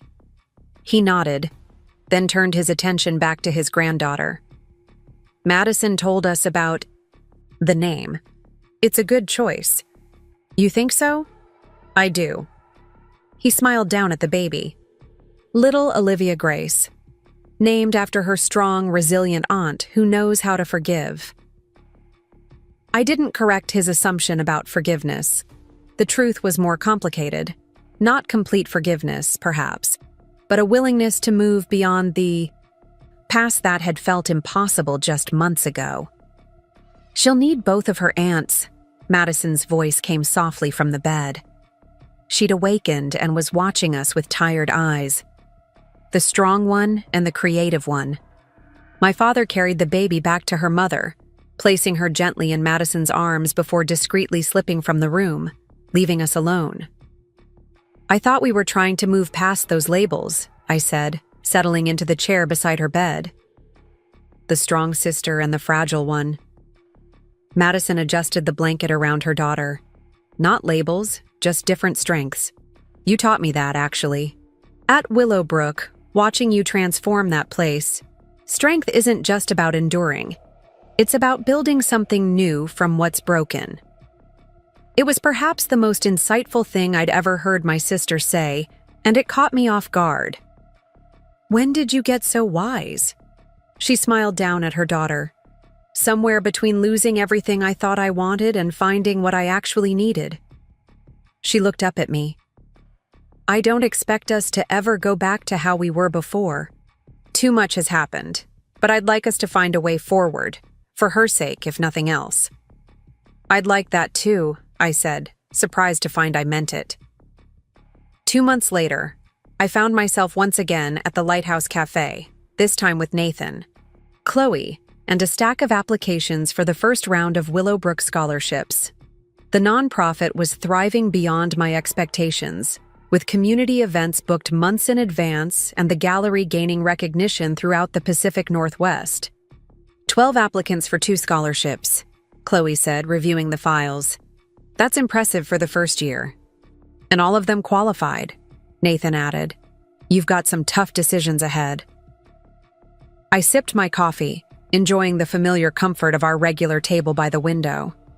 Outside, Cedar Cove was enjoying the first truly warm day of spring, the harbor filled with boats and the sidewalks busy with tourists and locals alike. "Actually," I said, setting down my cup, "I've been thinking about expanding the program. If we allocate some of the wedding venue profits, we could potentially fund 2 more scholarships this year." Nathan raised an eyebrow. "That's ambitious. Are you sure the finances can handle it?" Before I could answer, the cafe door opened and Madison entered, pushing a stroller. She spotted us immediately and made her way to our table, navigating between chairs with the expertise of a new mother who'd already mastered the art of stroller management in public spaces. "Sorry I'm late," she said, parking the stroller beside the table. Someone decided it was a good day for a diaper emergency. I peered into the stroller at my sleeping niece, now a chubby-cheeked 2-month-old with a surprising amount of dark hair. "She looks innocent enough." "Don't be fooled," Madison laughed, settling into the empty chair we'd saved for her. "She's developing quite the personality." The ease with which Madison had joined our regular scholarship committee meeting still felt slightly surreal. When I'd first suggested she might want to be involved with the Willowbrook Foundation, I'd expected polite refusal. Instead, she'd embraced the idea with enthusiasm, particularly the arts education component that aligned with her gallery experience. "We were just discussing expanding the scholarship program," Chloe filled her in, sliding a copy of the financial projections across the table. "Olivia thinks we can fund 2 additional students this year." Madison studied the numbers with a focus that would have surprised anyone who still thought of her as the flighty younger sister. Motherhood had accelerated the changes that had begun after the rehearsal dinner disaster, revealing a practical, determined side of Madison that had previously been hidden beneath layers of drama and performance. "What if we partner with the Cedar Cove Arts Council?" she suggested, looking up. "They've been looking for education initiatives to support. If they matched even a portion of the funding, we could potentially double the impact." "That's actually brilliant," I admitted, impressed. "Do you have contacts there who might be receptive?" "Several," Madison nodded, "including their new director, who happens to owe me a favor after I helped curate their winter exhibition." Nathan looked between us with an expression of amused disbelief. "You two working together is still the strangest plot twist of this whole saga." Madison and I exchanged a glance, acknowledging the truth in his observation. Our relationship remained a work in progress, marked by occasional awkward silences and careful navigation around certain topics. But it had evolved into something neither of us could have imagined in the dark days after Ryan's betrayal had come to light. "Speaking of plot twists," Chloe said, checking her phone, "I heard Ryan's back in town." The table fell silent. Ryan's name was one of those topics we typically avoided, an unspoken agreement that had developed naturally over the past months. "For good?" I asked, keeping my voice neutral. Chloe shrugged. "Not sure. I just saw him at the hardware store yesterday. He looked different. Beard, longer hair." I glanced at Madison, who was fussing unnecessarily with the baby's blanket. "I knew he was back," she said without looking up. "He contacted Jason about meeting the baby. How do you feel about that?" I asked carefully. Madison sighed, finally meeting my eyes. "Complicated. He's not her father, but for a while we all thought he was going to be. And despite everything, I don't hate him, Olivia. I'm not sure I even have the right to." "You have every right to your feelings," I said automatically, then realized how therapist-like I sounded. "Sorry, I just mean, it's okay if it's complicated." "Everything's complicated," she said with a small smile. "That seems to be our family specialty." Nathan cleared his throat. "Should we get back to the scholarship applications? We've got some decisions to make before the deadline next week." We returned to the work at hand, but the mention of Ryan lingered in my mind. I hadn't allowed myself to think about him much in recent months, focusing instead on Willowbrook and the gradual reconstruction of my relationship with Madison. But the news of his return stirred something unexpected. Not the sharp pain I'd anticipated, but curiosity, and perhaps a certain readiness to face that chapter of my past with the perspective distance had provided. Later that afternoon, as I walked along the harbor path toward my apartment, I spotted a familiar figure sitting on a bench overlooking the water. Even with the beard and longer hair Chloe had mentioned, I recognized Ryan immediately. For a moment, I considered turning around, avoiding what would inevitably be an awkward encounter. But something stopped me. Perhaps the same instinct that had led me to Madison's hospital room, or to the decision to transform Willowbrook into something meaningful rather than a monument to revenge. "Hello, Ryan," I said, approaching the bench. He looked up, startled, then stood quickly. "Olivia, I didn't expect to see you here." "I live nearby," I said, gesturing vaguely toward my apartment building. "Chloe mentioned she saw you yesterday. Are you back in Cedar Cove for good?" "No." He shook his head. "Just for a few weeks. I'm helping my brother with some renovation work on his house, and..." He hesitated. "I wanted to meet Madison's baby." I nodded, studying him. Chloe was right. He looked different, and not just because of the beard. There was something more settled about him, less of the restless energy that had always characterized him. "I heard about what you did with Willowbrook," he said after a moment. "The nonprofit, the scholarships, it's impressive." "Thank you," I said, surprised by the genuine note in his voice. "It's been healing, I suppose. Taking something that began with such negative intentions and making it into something positive."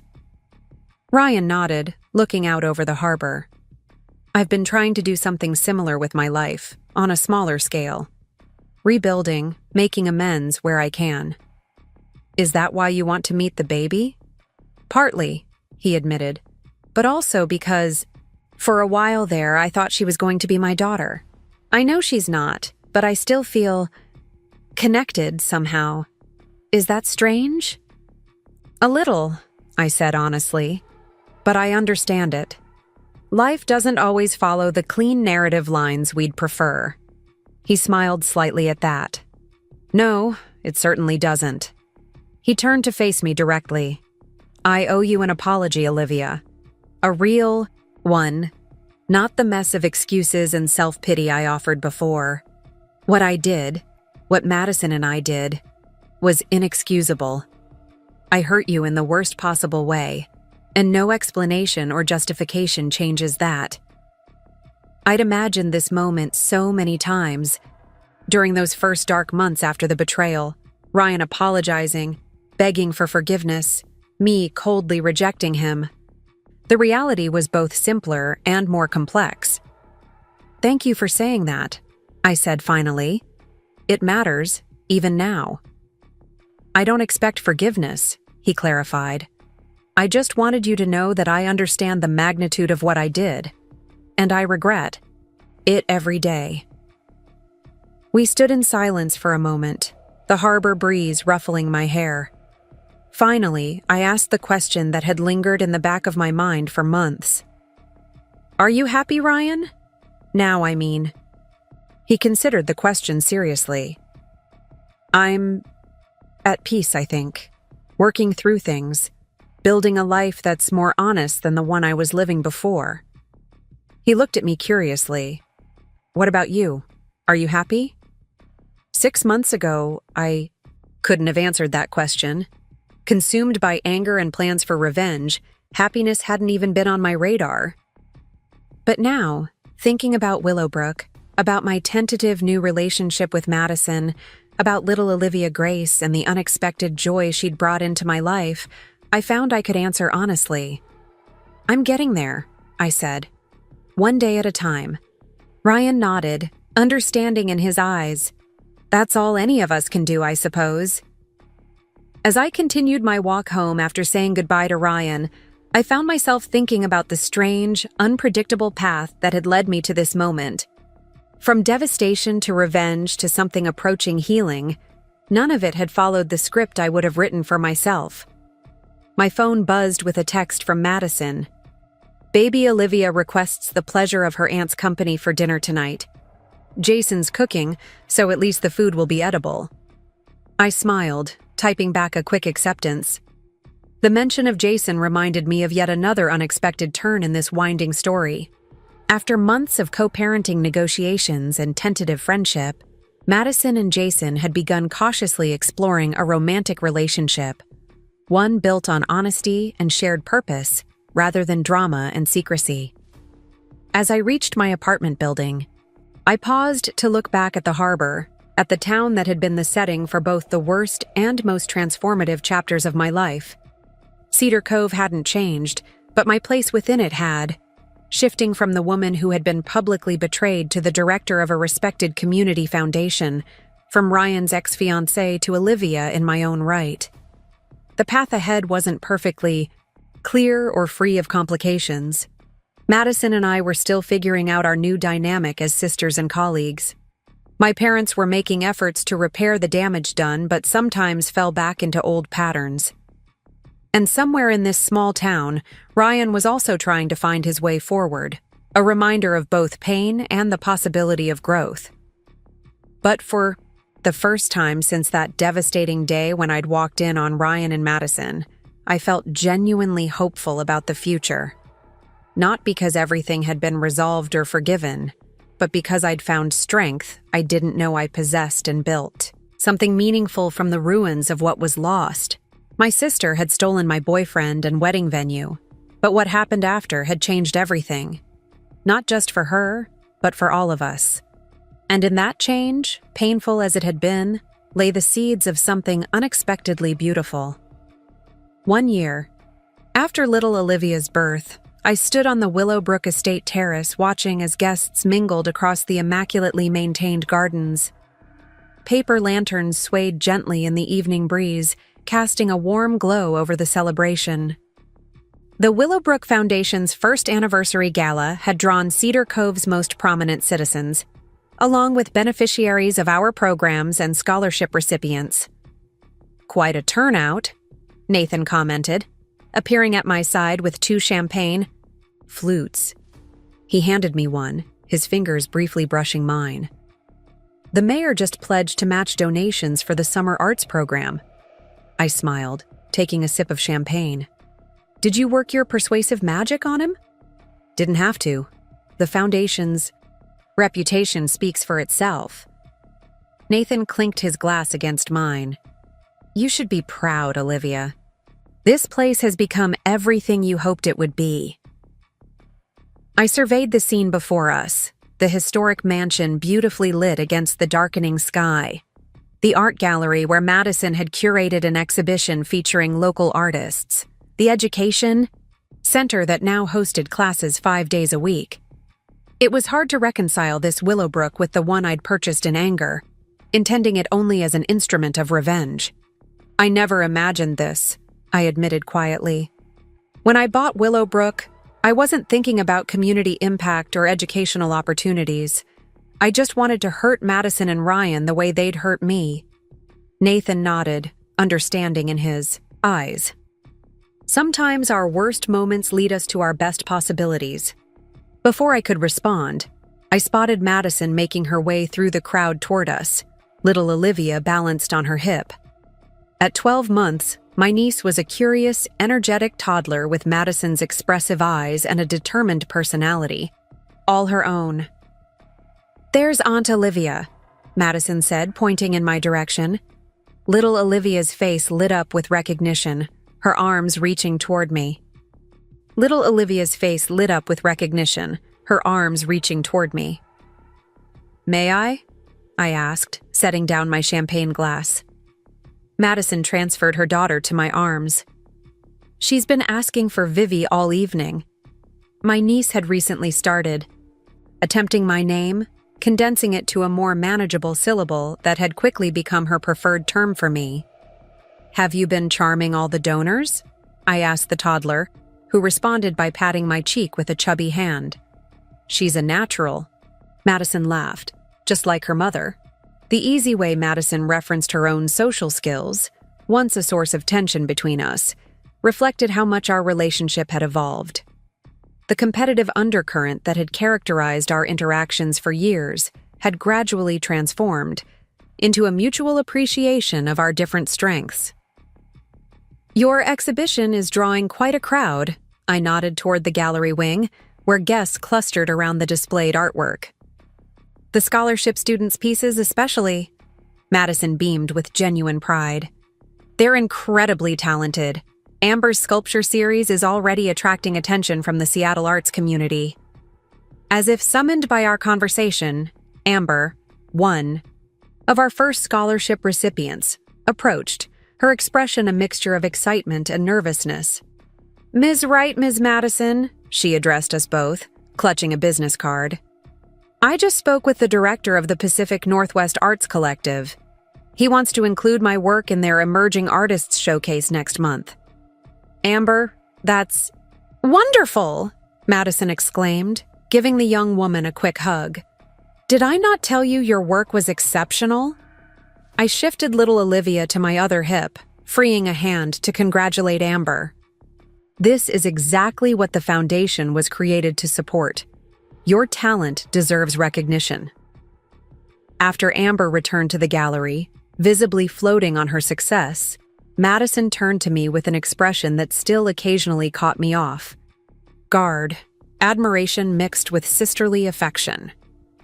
"You made this possible," she said quietly. "All of it." "We made it possible," I corrected her, bouncing little Olivia, who was beginning to squirm. "The gallery was your vision."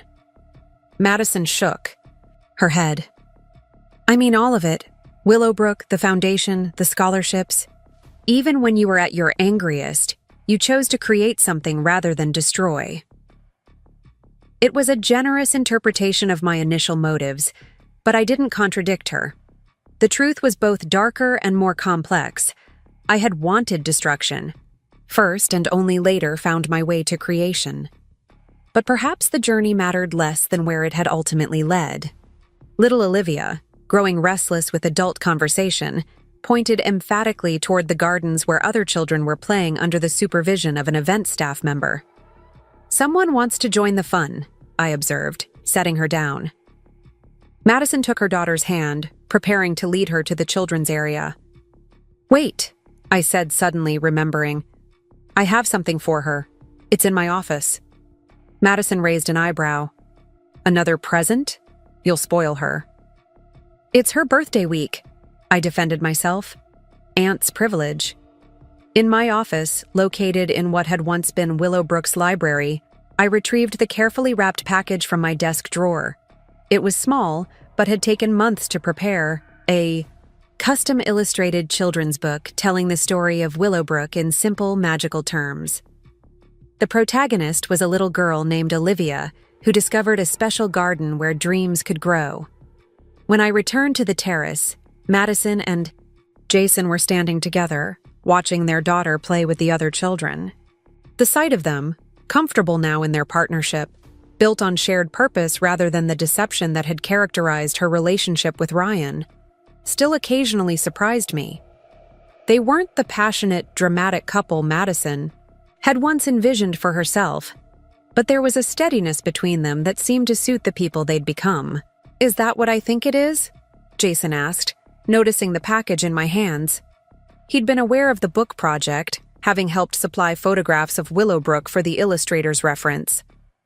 "It's finally finished," I confirmed. "I thought tonight would be a good time to give it to her." We called little Olivia over, and she toddled toward us with the determination of a child recently confident in her walking abilities. I knelt to her level, presenting the package. "Happy birthday, Olivia Grace," I said as she attacked the wrapping paper with enthusiasm. Madison helped her daughter reveal the book, gasping appropriately when she saw the custom cover featuring a watercolor illustration of Willowbrook with a small figure that resembled little Olivia standing before its gates. "Olivia's Garden of Dreams," Madison read the title aloud. "By Olivia Wright." She looked up at me, surprised. "You wrote it?" I nodded, suddenly feeling self-conscious. "The Foundation's publishing program helped with production. The proceeds will fund more children's books by local authors." Jason flipped through the pages, admiringly. "This is incredible, Olivia. The illustrations are beautiful." Little Olivia, more interested in the colorful pictures than the adults. Conversation pointed to the girl on the cover. "Vivi," she declared confidently. "That's you," I explained, pointing to the character. "Olivia in the garden." And look. Madison turned to a page showing two women planting flowers together. "There's your mommy and your Aunt Olivia." The illustration depicted two figures working side by side in the garden, one with short hair like Madison's, the other with my longer style. It had been the illustrator's idea to include this image, but I had approved it, recognizing the symbolic truth it represented.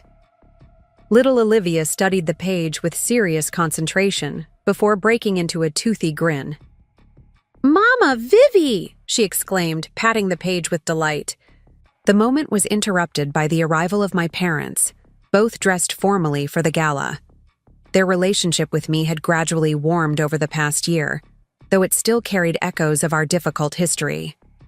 They doted on their granddaughter, however, and had become regular visitors to Willowbrook for family events. "There's our birthday girl," my father said, crouching despite his formal attire to receive little Olivia's enthusiastic hug. "What have you got there?" "Aunt Olivia wrote her a book," Madison explained, showing him the cover. My mother examined it with genuine interest. "You wrote this? I had no idea you were working on something like this." "It was a side project," I said, downplaying the months of early mornings and late nights I'd spent crafting the story. Just something special for Olivia. My father's eyes met mine over the top of his granddaughter's head. "It's more than just a book," he said quietly. "It's a legacy." The word settled over me, unexpectedly weighty. Legacy. What would mine be?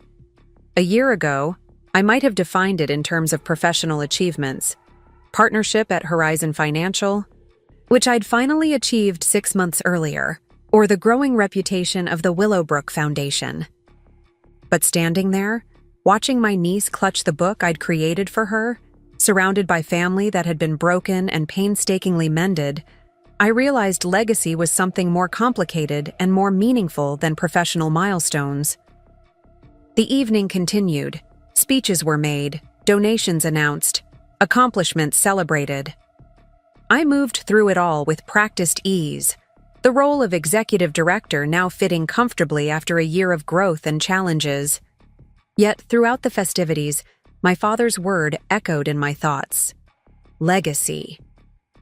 It was nearly midnight when the last guests departed. Madison and Jason had left earlier, taking an exhausted little Olivia home to bed. My parents had stayed until the end, helping to see off important donors and community partners. As the catering staff began the cleanup process, I found myself back on the terrace, gazing out at the moonlit gardens. "Penny, for your thoughts," my mother's voice came from behind me. She joined me at the railing, her elegant evening wear at odds with the tired lines around her eyes. "Just reflecting," I said. "It's been quite a year." She nodded, following my gaze out to the grounds.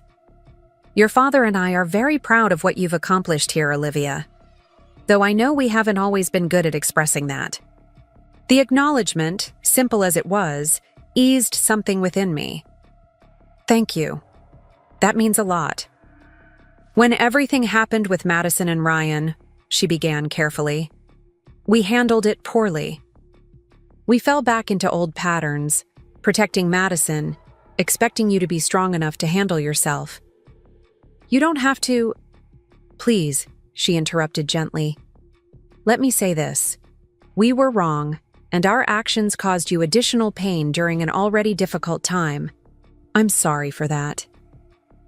I studied my mother's face, noting the sincerity in her expression. We'd had versions of this conversation over the past year, each time adding another layer of understanding, another step toward healing the fractures in our relationship. "I wasn't as strong as you thought," I admitted. "When I bought Willowbrook, it wasn't from a place of strength. It was from anger, hurt, a desire to make Madison and Ryan suffer. But look what you created from that beginning," my mother gestured to the estate around us. "Sometimes our most difficult moments reveal capacities we didn't know we possessed."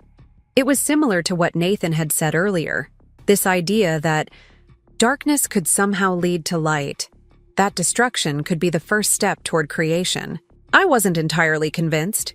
The pain I'd experienced, the pain I'd been willing to inflict in return, couldn't be neatly repackaged as necessary steps on a journey toward growth. And yet, standing here at Willowbrook, it was impossible to deny that something beautiful had emerged from that difficult beginning. "Do you ever wonder," I asked, the question forming as I spoke, "what would have happened if I hadn't walked in on them that day? If the wedding had gone forward as planned?" My mother considered this, her gaze distant. "I think about it sometimes. You would have married Ryan, never knowing about Madison's feelings for him or his for her. You might have been happy, at least for a while. Or perhaps the truth would have emerged later, in even more painful circumstances. And Olivia wouldn't exist," I added softly, thinking of my niece's bright eyes and determined spirit. "At least not as she is now." "That's the strange thing about life's worst moments," my mother said. "They close certain doors but open others. We couldn't have imagined. The question is whether we have the courage to walk through those new doors." We stood in companionable silence for a moment, the weight of shared history between us. Finally, my mother squeezed my arm gently. "Your father's waiting in the car. Will you be all right locking up? I nodded. Nathan's still here. We'll make sure everything's secure before leaving. After my parents departed, I found Nathan in the main hall, reviewing the event checklist with the head of the catering team. He looked up as I approached, a question in his eyes. "Everything okay?" he asked once the caterer had moved away. "Yes," I said and meant it, just having a moment of reflection with my mother. "Ah, deep thoughts under the moonlight," he teased gently. "Care to share?" I considered deflecting with a light comment, but the events of the evening, the gala's success, the book for Olivia, my conversation with my mother, had created a mood of unusual openness. "I was thinking about legacies," I said. "About how the worst chapter of my life somehow led to all of this." I gestured around us at Willowbrook, and wondering what that means, if anything. Nathan studied me thoughtfully. "Maybe it means you're more resilient than you knew. Or maybe it means pain doesn't have to define us. It's what we build afterward that matters. Or maybe it's simpler than that," I suggested. "Maybe it just means life is messy and complicated, and sometimes good things come from bad situations without any grand meaning attached." He smiled. "That's very pragmatic of you, Olivia, right?" "I am a pragmatist," I reminded him. "At least, most of the time." "And the rest of the time?" he asked, his tone shifting subtly. I thought about the children's book I'd written for my niece, about the scholarship program I'd expanded beyond practical financial constraints, because I believed in its importance, about the way I'd begun to reconnect with Madison despite all logical reasons to maintain my distance. "The rest of the time," I admitted. "I might be something of an idealist after all." Nathan's smile deepened. "I've always suspected as much." The moment between us lengthened, charged with something that had been building gradually over the past year. Our friendship had deepened during the creation of the Willowbrook Foundation, evolving into a partnership that blurred professional and personal boundaries. We'd never discussed it directly, maintaining a careful balance that preserved both our working relationship and the friendship that had supported me through the darkest period of my life. But tonight, standing in the quieted great hall of Willowbrook, the balance seemed to shift. "Nathan," I began, uncertain what I wanted to say, but feeling the need to acknowledge the moment. "I know," he said quietly. "Me too." The simplicity of his response made me smile. "That's presumptuous. You don't know what I was going to say." "Fair point," he conceded. "What were you going to say?" I considered various approaches, careful, measured, rational, before deciding on honesty. That I'm not the same person I was a year ago, that I'm still figuring out who this new version of me is and what she wants. But that I think, perhaps, she might be ready to explore possibilities I wasn't ready for before. Nathan nodded slowly. "That's actually much more eloquent than what I thought you were going to say." "And what did you think I was going to say?" "And what did you think I was going to say?" "Something along the lines of, 'This is probably a terrible idea, but I think we should consider dating,'" he admitted with a grin. I laughed, the tension of the moment breaking. "That does sound like me." "For the record," he said, his expression growing more serious, "I've been waiting for you to be ready. I would have waited longer if necessary." The quiet certainty in his voice touched me deeply. Through all the chaos and pain of the past year, Nathan had been a constant presence, supportive without being intrusive, caring without demanding reciprocation. "I think," I said carefully, "that I'd like to have dinner with you. Not a work dinner or a friends catching up dinner, but an actual date." His smile was worth the momentary vulnerability. "I'd like that very much." As we finished securing Willowbrook for the night, walking through the quiet rooms to check windows and doors, I found myself thinking again about unexpected paths and unplanned destinations. When I'd first learned of Madison and Ryan's betrayal, I couldn't have imagined standing here a year later, successful professionally, healing personally, and open to new possibilities romantically. Life didn't follow neat narrative arcs or deliver perfect justice. Madison and Ryan hadn't been punished in the way my initial anger had demanded. Instead, life had delivered its own complex consequences. Madison finding her way to a more honest relationship with Jason, Ryan facing his own demons and beginning his own journey toward redemption, and me discovering strengths and capacities I hadn't known I possessed. The next morning, I arrived at Willowbrook early, drawn by the peaceful quiet of the estate before the day's activities began. The gardeners had already started their work, preparing for the children's program that would occupy the grounds later that morning. I walked through the rose garden, now in full summer bloom, remembering how this had been the setting for Madison and Ryan's announcement photo so long ago. It no longer hurt to think of that time. The pain hadn't disappeared entirely, but it had transformed, becoming part of my history rather than an active wound requiring constant attention. My phone buzzed with a text from Madison. "Jason says to remind you about dinner tonight. He's making his famous risotto." I smiled, typing back a quick confirmation.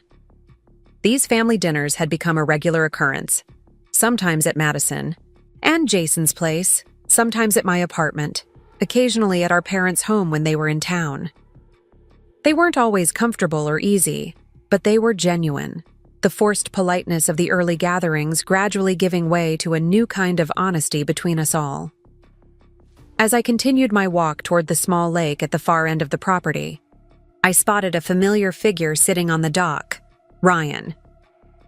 In the year since our chance meeting by the harbor, he had returned to Cedar Cove permanently, taking a position with a local architectural firm. His relationship with our extended circle remained complicated, but had settled into something resembling friendly distance. He occasionally visited little Olivia, a relationship Madison and Jason had cautiously supported given his brief but significant role in the pregnancy. "Morning," I called as I approached, not wanting to startle him. Ryan looked up, shading his eyes against the morning sun. "Olivia, I hope it's okay that I'm here. I'm meeting with your events coordinator later about designing the new pavilion." "Of course." I joined him on the dock, sitting a comfortable distance away. "I forgot that was today." We sat in surprisingly easy silence for a moment, watching the light play across the water's surface. "The gala looked like a success," Ryan commented. "I saw some photos online." "It was," I confirmed. "We exceeded our fundraising goal for the year." He nodded, genuine approval in his expression. "You've done something remarkable here, Olivia. Transformed this place into something meaningful." "Thank you," I said, accepting the compliment without deflection. "It's been a journey."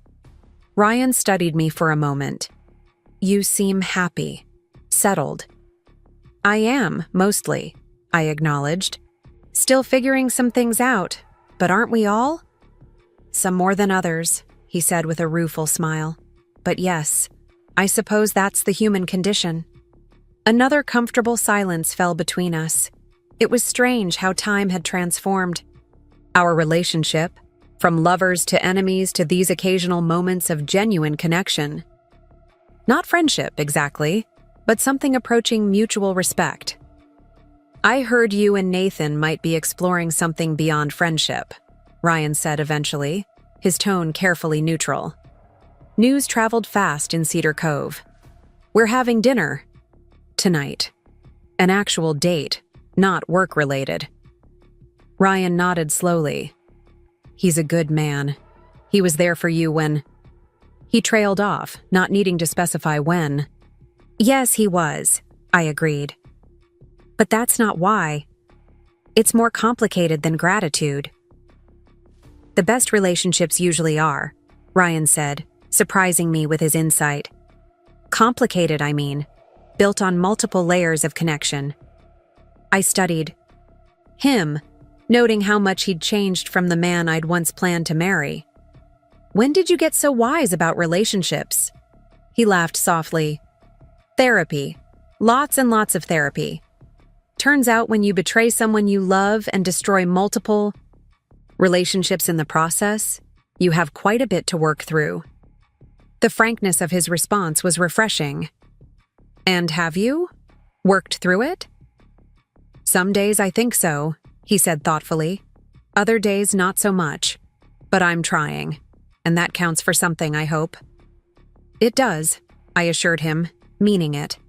As Ryan left for his meeting and I continued my morning inspection of the property, I reflected on how differently this scene would have played out a year ago, or even 6 months ago.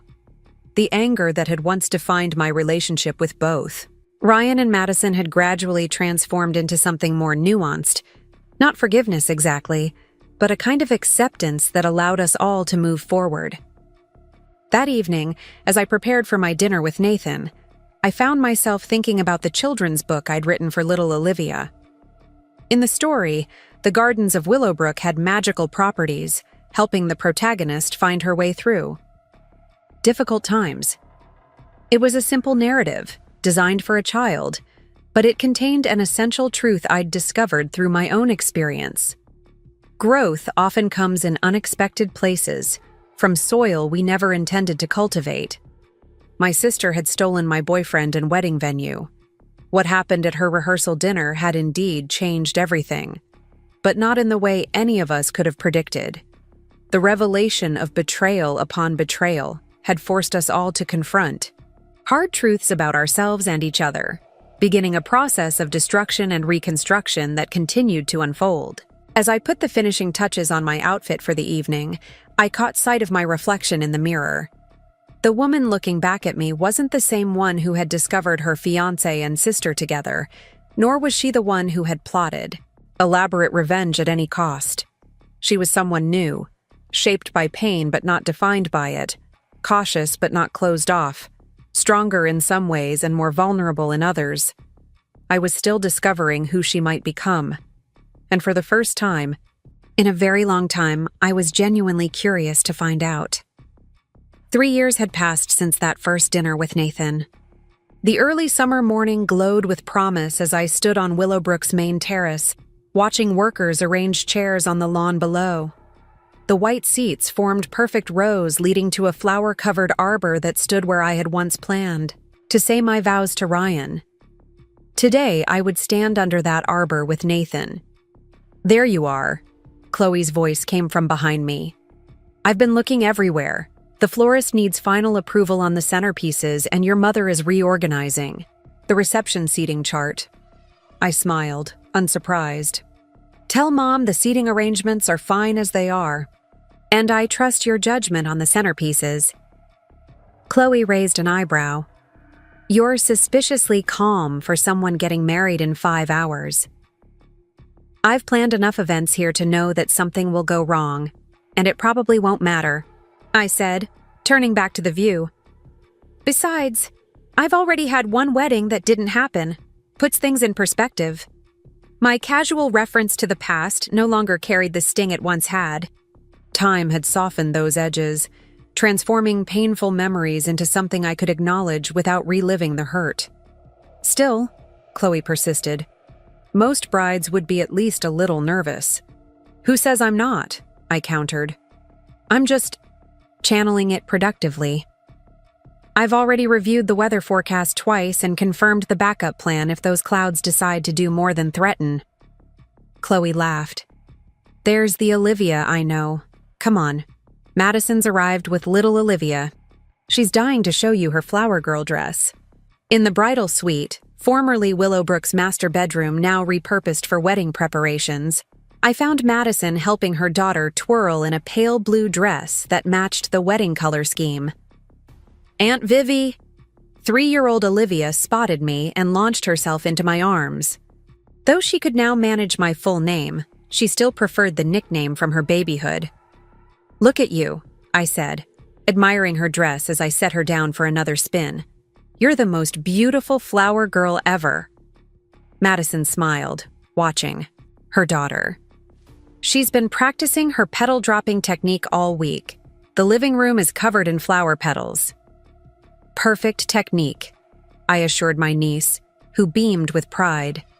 Madison studied me with a knowing look. "You've been up on the terrace again, haven't you? Supervising the setup?" "Just observing," I defended myself. "Nathan banned me from giving the staff directions." "Smart man," Madison laughed. "That's why you're marrying him." "One of many reasons," I agreed, as Madison helped her daughter practice her flower girl duties one more time. I took a moment to appreciate how far we had come. The sister who had once betrayed me in the most painful way possible was now my maid of honor. Her daughter, my flower girl. The venue where I had once planned to marry Ryan was now the site of my wedding to Nathan, not as an act of reclamation or revenge, but because Willowbrook had become genuinely meaningful to us both. Life had a strange way of circling back, offering second chances in unexpected forms. My mother arrived, elegant in her mother of the bride outfit, still fussing about the seating arrangements. "Olivia, are you sure we should seat Ryan at table 7? It's so close to the head table." "Mom, we've been over this," I said patiently. "Ryan is Nathan's colleague now. They work together 3 days a week. It would be strange not to include—" My mother sighed. "I just want everything to be perfect for you, sweetheart." I hugged her, appreciating the sentiment despite the unnecessary worry. "It will be perfect because I'm marrying the right person this time." The subtle emphasis on "this time" wasn't lost on my mother. She patted my cheek gently. "Yes, you certainly are." The next few hours passed in a flurry of hairstyling, makeup application, and final dress adjustments. Throughout it all, I maintained the calm that had surprised Chloe earlier. It wasn't that I didn't care about the details. The Willowbrook wedding package I'd designed myself was nothing if not detail-oriented, but rather that the details felt secondary to the fundamental rightness of marrying Nathan. Our relationship had developed gradually, built on friendship, mutual respect, and shared purpose. After our first official date, we had taken things slowly, both aware of the complicated history I brought to the relationship. Nathan had been patient, understanding that trust wouldn't come easily after what I'd experienced with Ryan. His steadiness had given me space to heal while discovering who I wanted to be beyond the woman defined by betrayal and revenge. As my father arrived to escort me to the ceremony, I took one final look in the mirror. The woman reflected back was familiar yet transformed, still recognizably the Olivia who had once walked in on her sister and fiancé, still the woman who had purchased Willowbrook in anger, but also someone new who had built something meaningful from the ruins of her former life. "Ready?" my father asked, offering his arm. I nodded, feeling a rush of gratitude for the journey that had led me here. More than ready. The ceremony was everything I hadn't allowed myself to hope for 3 years ago. Intimate, joyful, genuine. Little Olivia scattered her flower petals with enthusiastic precision. Madison stood beside me, her eyes bright with unshed tears. Nathan waited under the arbor, his expression a mixture of awe and certainty that settled any lingering nervousness I might have felt. As we exchanged vows, I was aware of the symmetry and contrast with what might have been. Same venue, different groom, same sister standing beside me, but in a relationship transformed by honesty rather than deception. The past and present overlapped, in a way that felt not painful but meaningful, each experience having shaped the moment we were now creating. During the reception, I found a quiet moment alone with Madison on the terrace where I had stood that morning. The celebration continued below, the evening lights transforming Willowbrook into a magical landscape of soft illumination and shadow. "Happy?" Madison asked, handing me a glass of champagne. "Immensely," I confirmed, though I keep thinking about how different things could have been. Madison nodded, understanding without explanation. "If you hadn't walked in on Ryan and me that day, if I hadn't been pregnant with Jason's baby, if you hadn't bought Willowbrook for revenge." So many turning points, I agreed. So many moments where everything changed. We stood in companionable silence for a moment, watching the guests below. Ryan was visible at his table, engaged in conversation with colleagues from the architectural firm. Jason was dancing with little Olivia, holding her up so she could twirl without getting dizzy. Nathan was speaking with my parents, his ease with them a testament to how fully he had been accepted into our complicated family. "Do you ever regret it?" I asked suddenly. "What happened with Ryan?" Madison considered the question seriously. "I regret how we hurt you," she said finally. "That will always be true. But regret the actual outcome?" She shook her head. "If things hadn't happened exactly as they did, I wouldn't have Olivia. I wouldn't have found my way to Jason.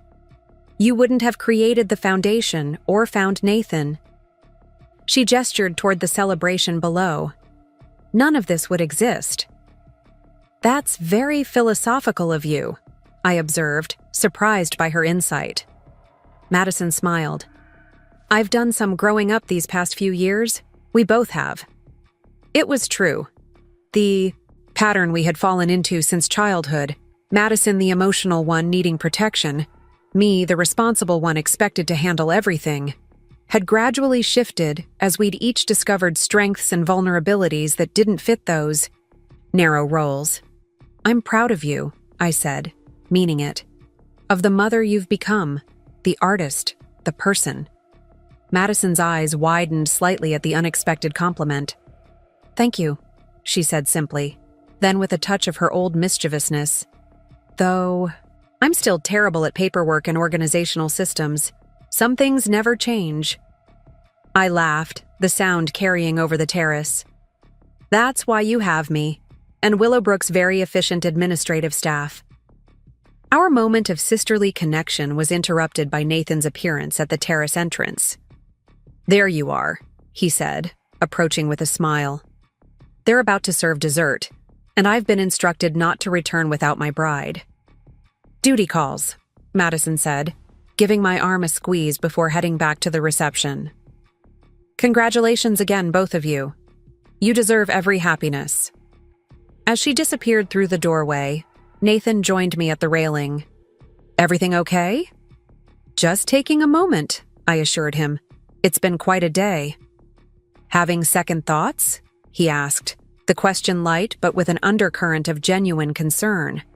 I turned to face him fully, taking in the sight of my husband, the word still new and wonderful, in his wedding suit.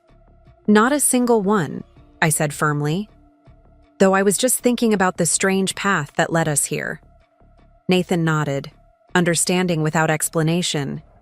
He had been there for every step of that path after all, from the devastation of Ryan and Madison's betrayal through the evolution of the Willowbrook Foundation to the gradual healing of family relationships.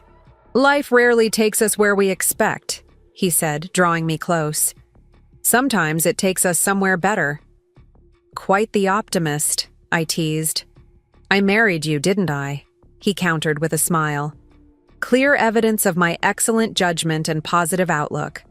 As we returned to the reception, I found myself reflecting on the title of the children's book I'd written for my niece, Olivia's Garden of Dreams. The story I'd created for little Olivia had been about finding beauty and possibility in unexpected places. It was a simple narrative for a child, but it contained a truth I'd discovered through my own experience. Sometimes the garden we end up tending isn't the one we originally planted, but it can grow into something more magnificent than we had imagined. The evening progressed with toasts and dancing, cake cutting, and traditional moments captured by photographers. Through it all, I remained present in a way I might not have been able to achieve years earlier, when wounded pride and anger had dominated my emotional landscape. Now I could appreciate each moment for what it was, a celebration not just of Nathan and me, but of the journey that had brought us all to this place. Near the end of the reception, as guests began to depart and the evening wound down, I found myself approached by Ryan. He had kept a respectful distance throughout the event, his presence acknowledged but not emphasized. "Congratulations, Olivia," he said sincerely. "It was a beautiful ceremony." "Thank you," I replied, genuinely appreciating his presence without discomfort. "I'm glad you could be here." Ryan nodded, glancing around at Willowbrook's elegant surroundings. "I never imagined when you bought this place that it would become all of this. The foundation, the community programs, and now your wedding venue." "Neither did I admitted. "Revenge has a way of transforming into something else if you let it." "Into something better," he suggested. I considered this. Not necessarily better or worse, just different, more complex. Ryan nodded thoughtfully. "You've always been insightful that way, seeing the complexity in situations where others might only see black and white." The compliment surprised me, both for its perceptiveness and for the absence of any awkwardness between us.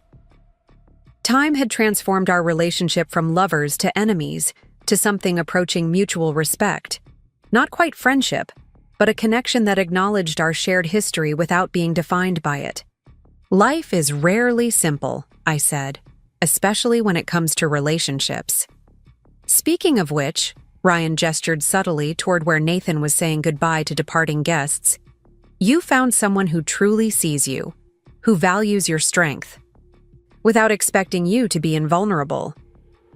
The observation was unexpectedly astute, revealing how much Ryan had grown in his own understanding of relationship dynamics. "Yes," I agreed simply. "I did."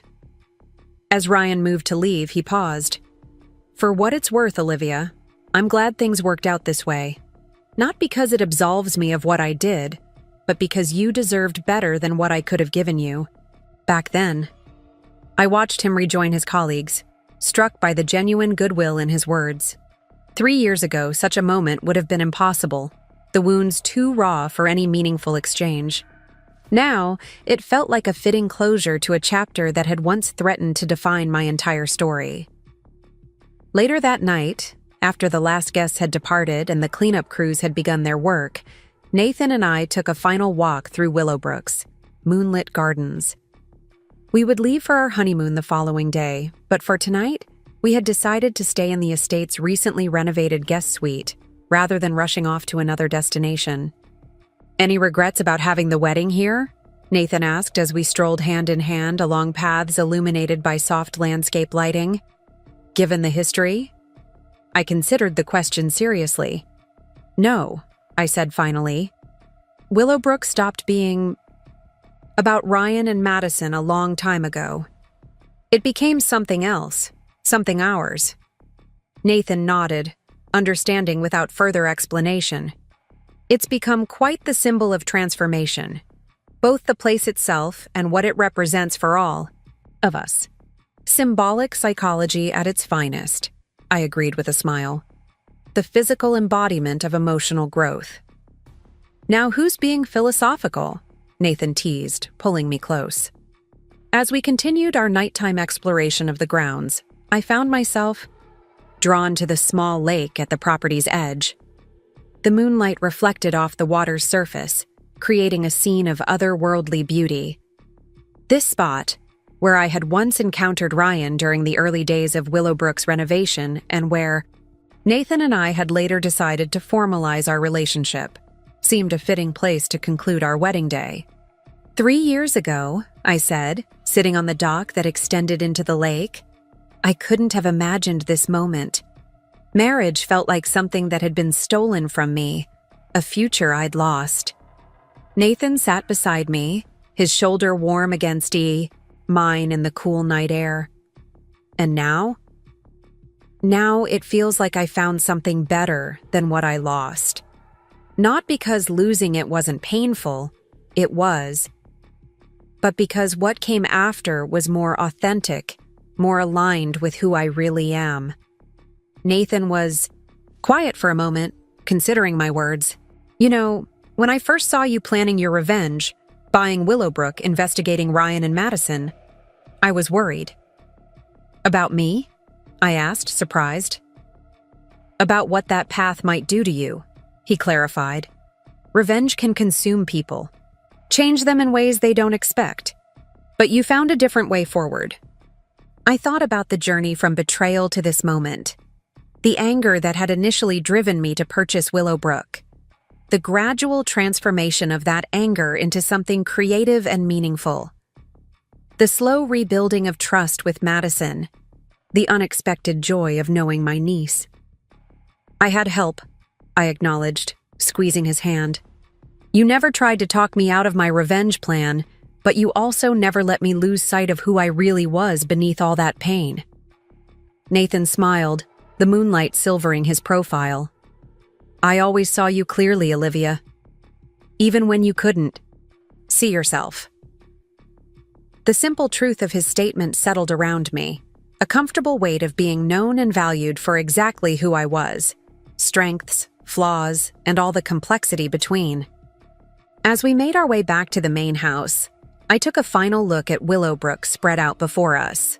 The historic mansion with its modern additions, the gardens where my niece loved to play, the gallery showcasing local artists, the education center that had become a community hub.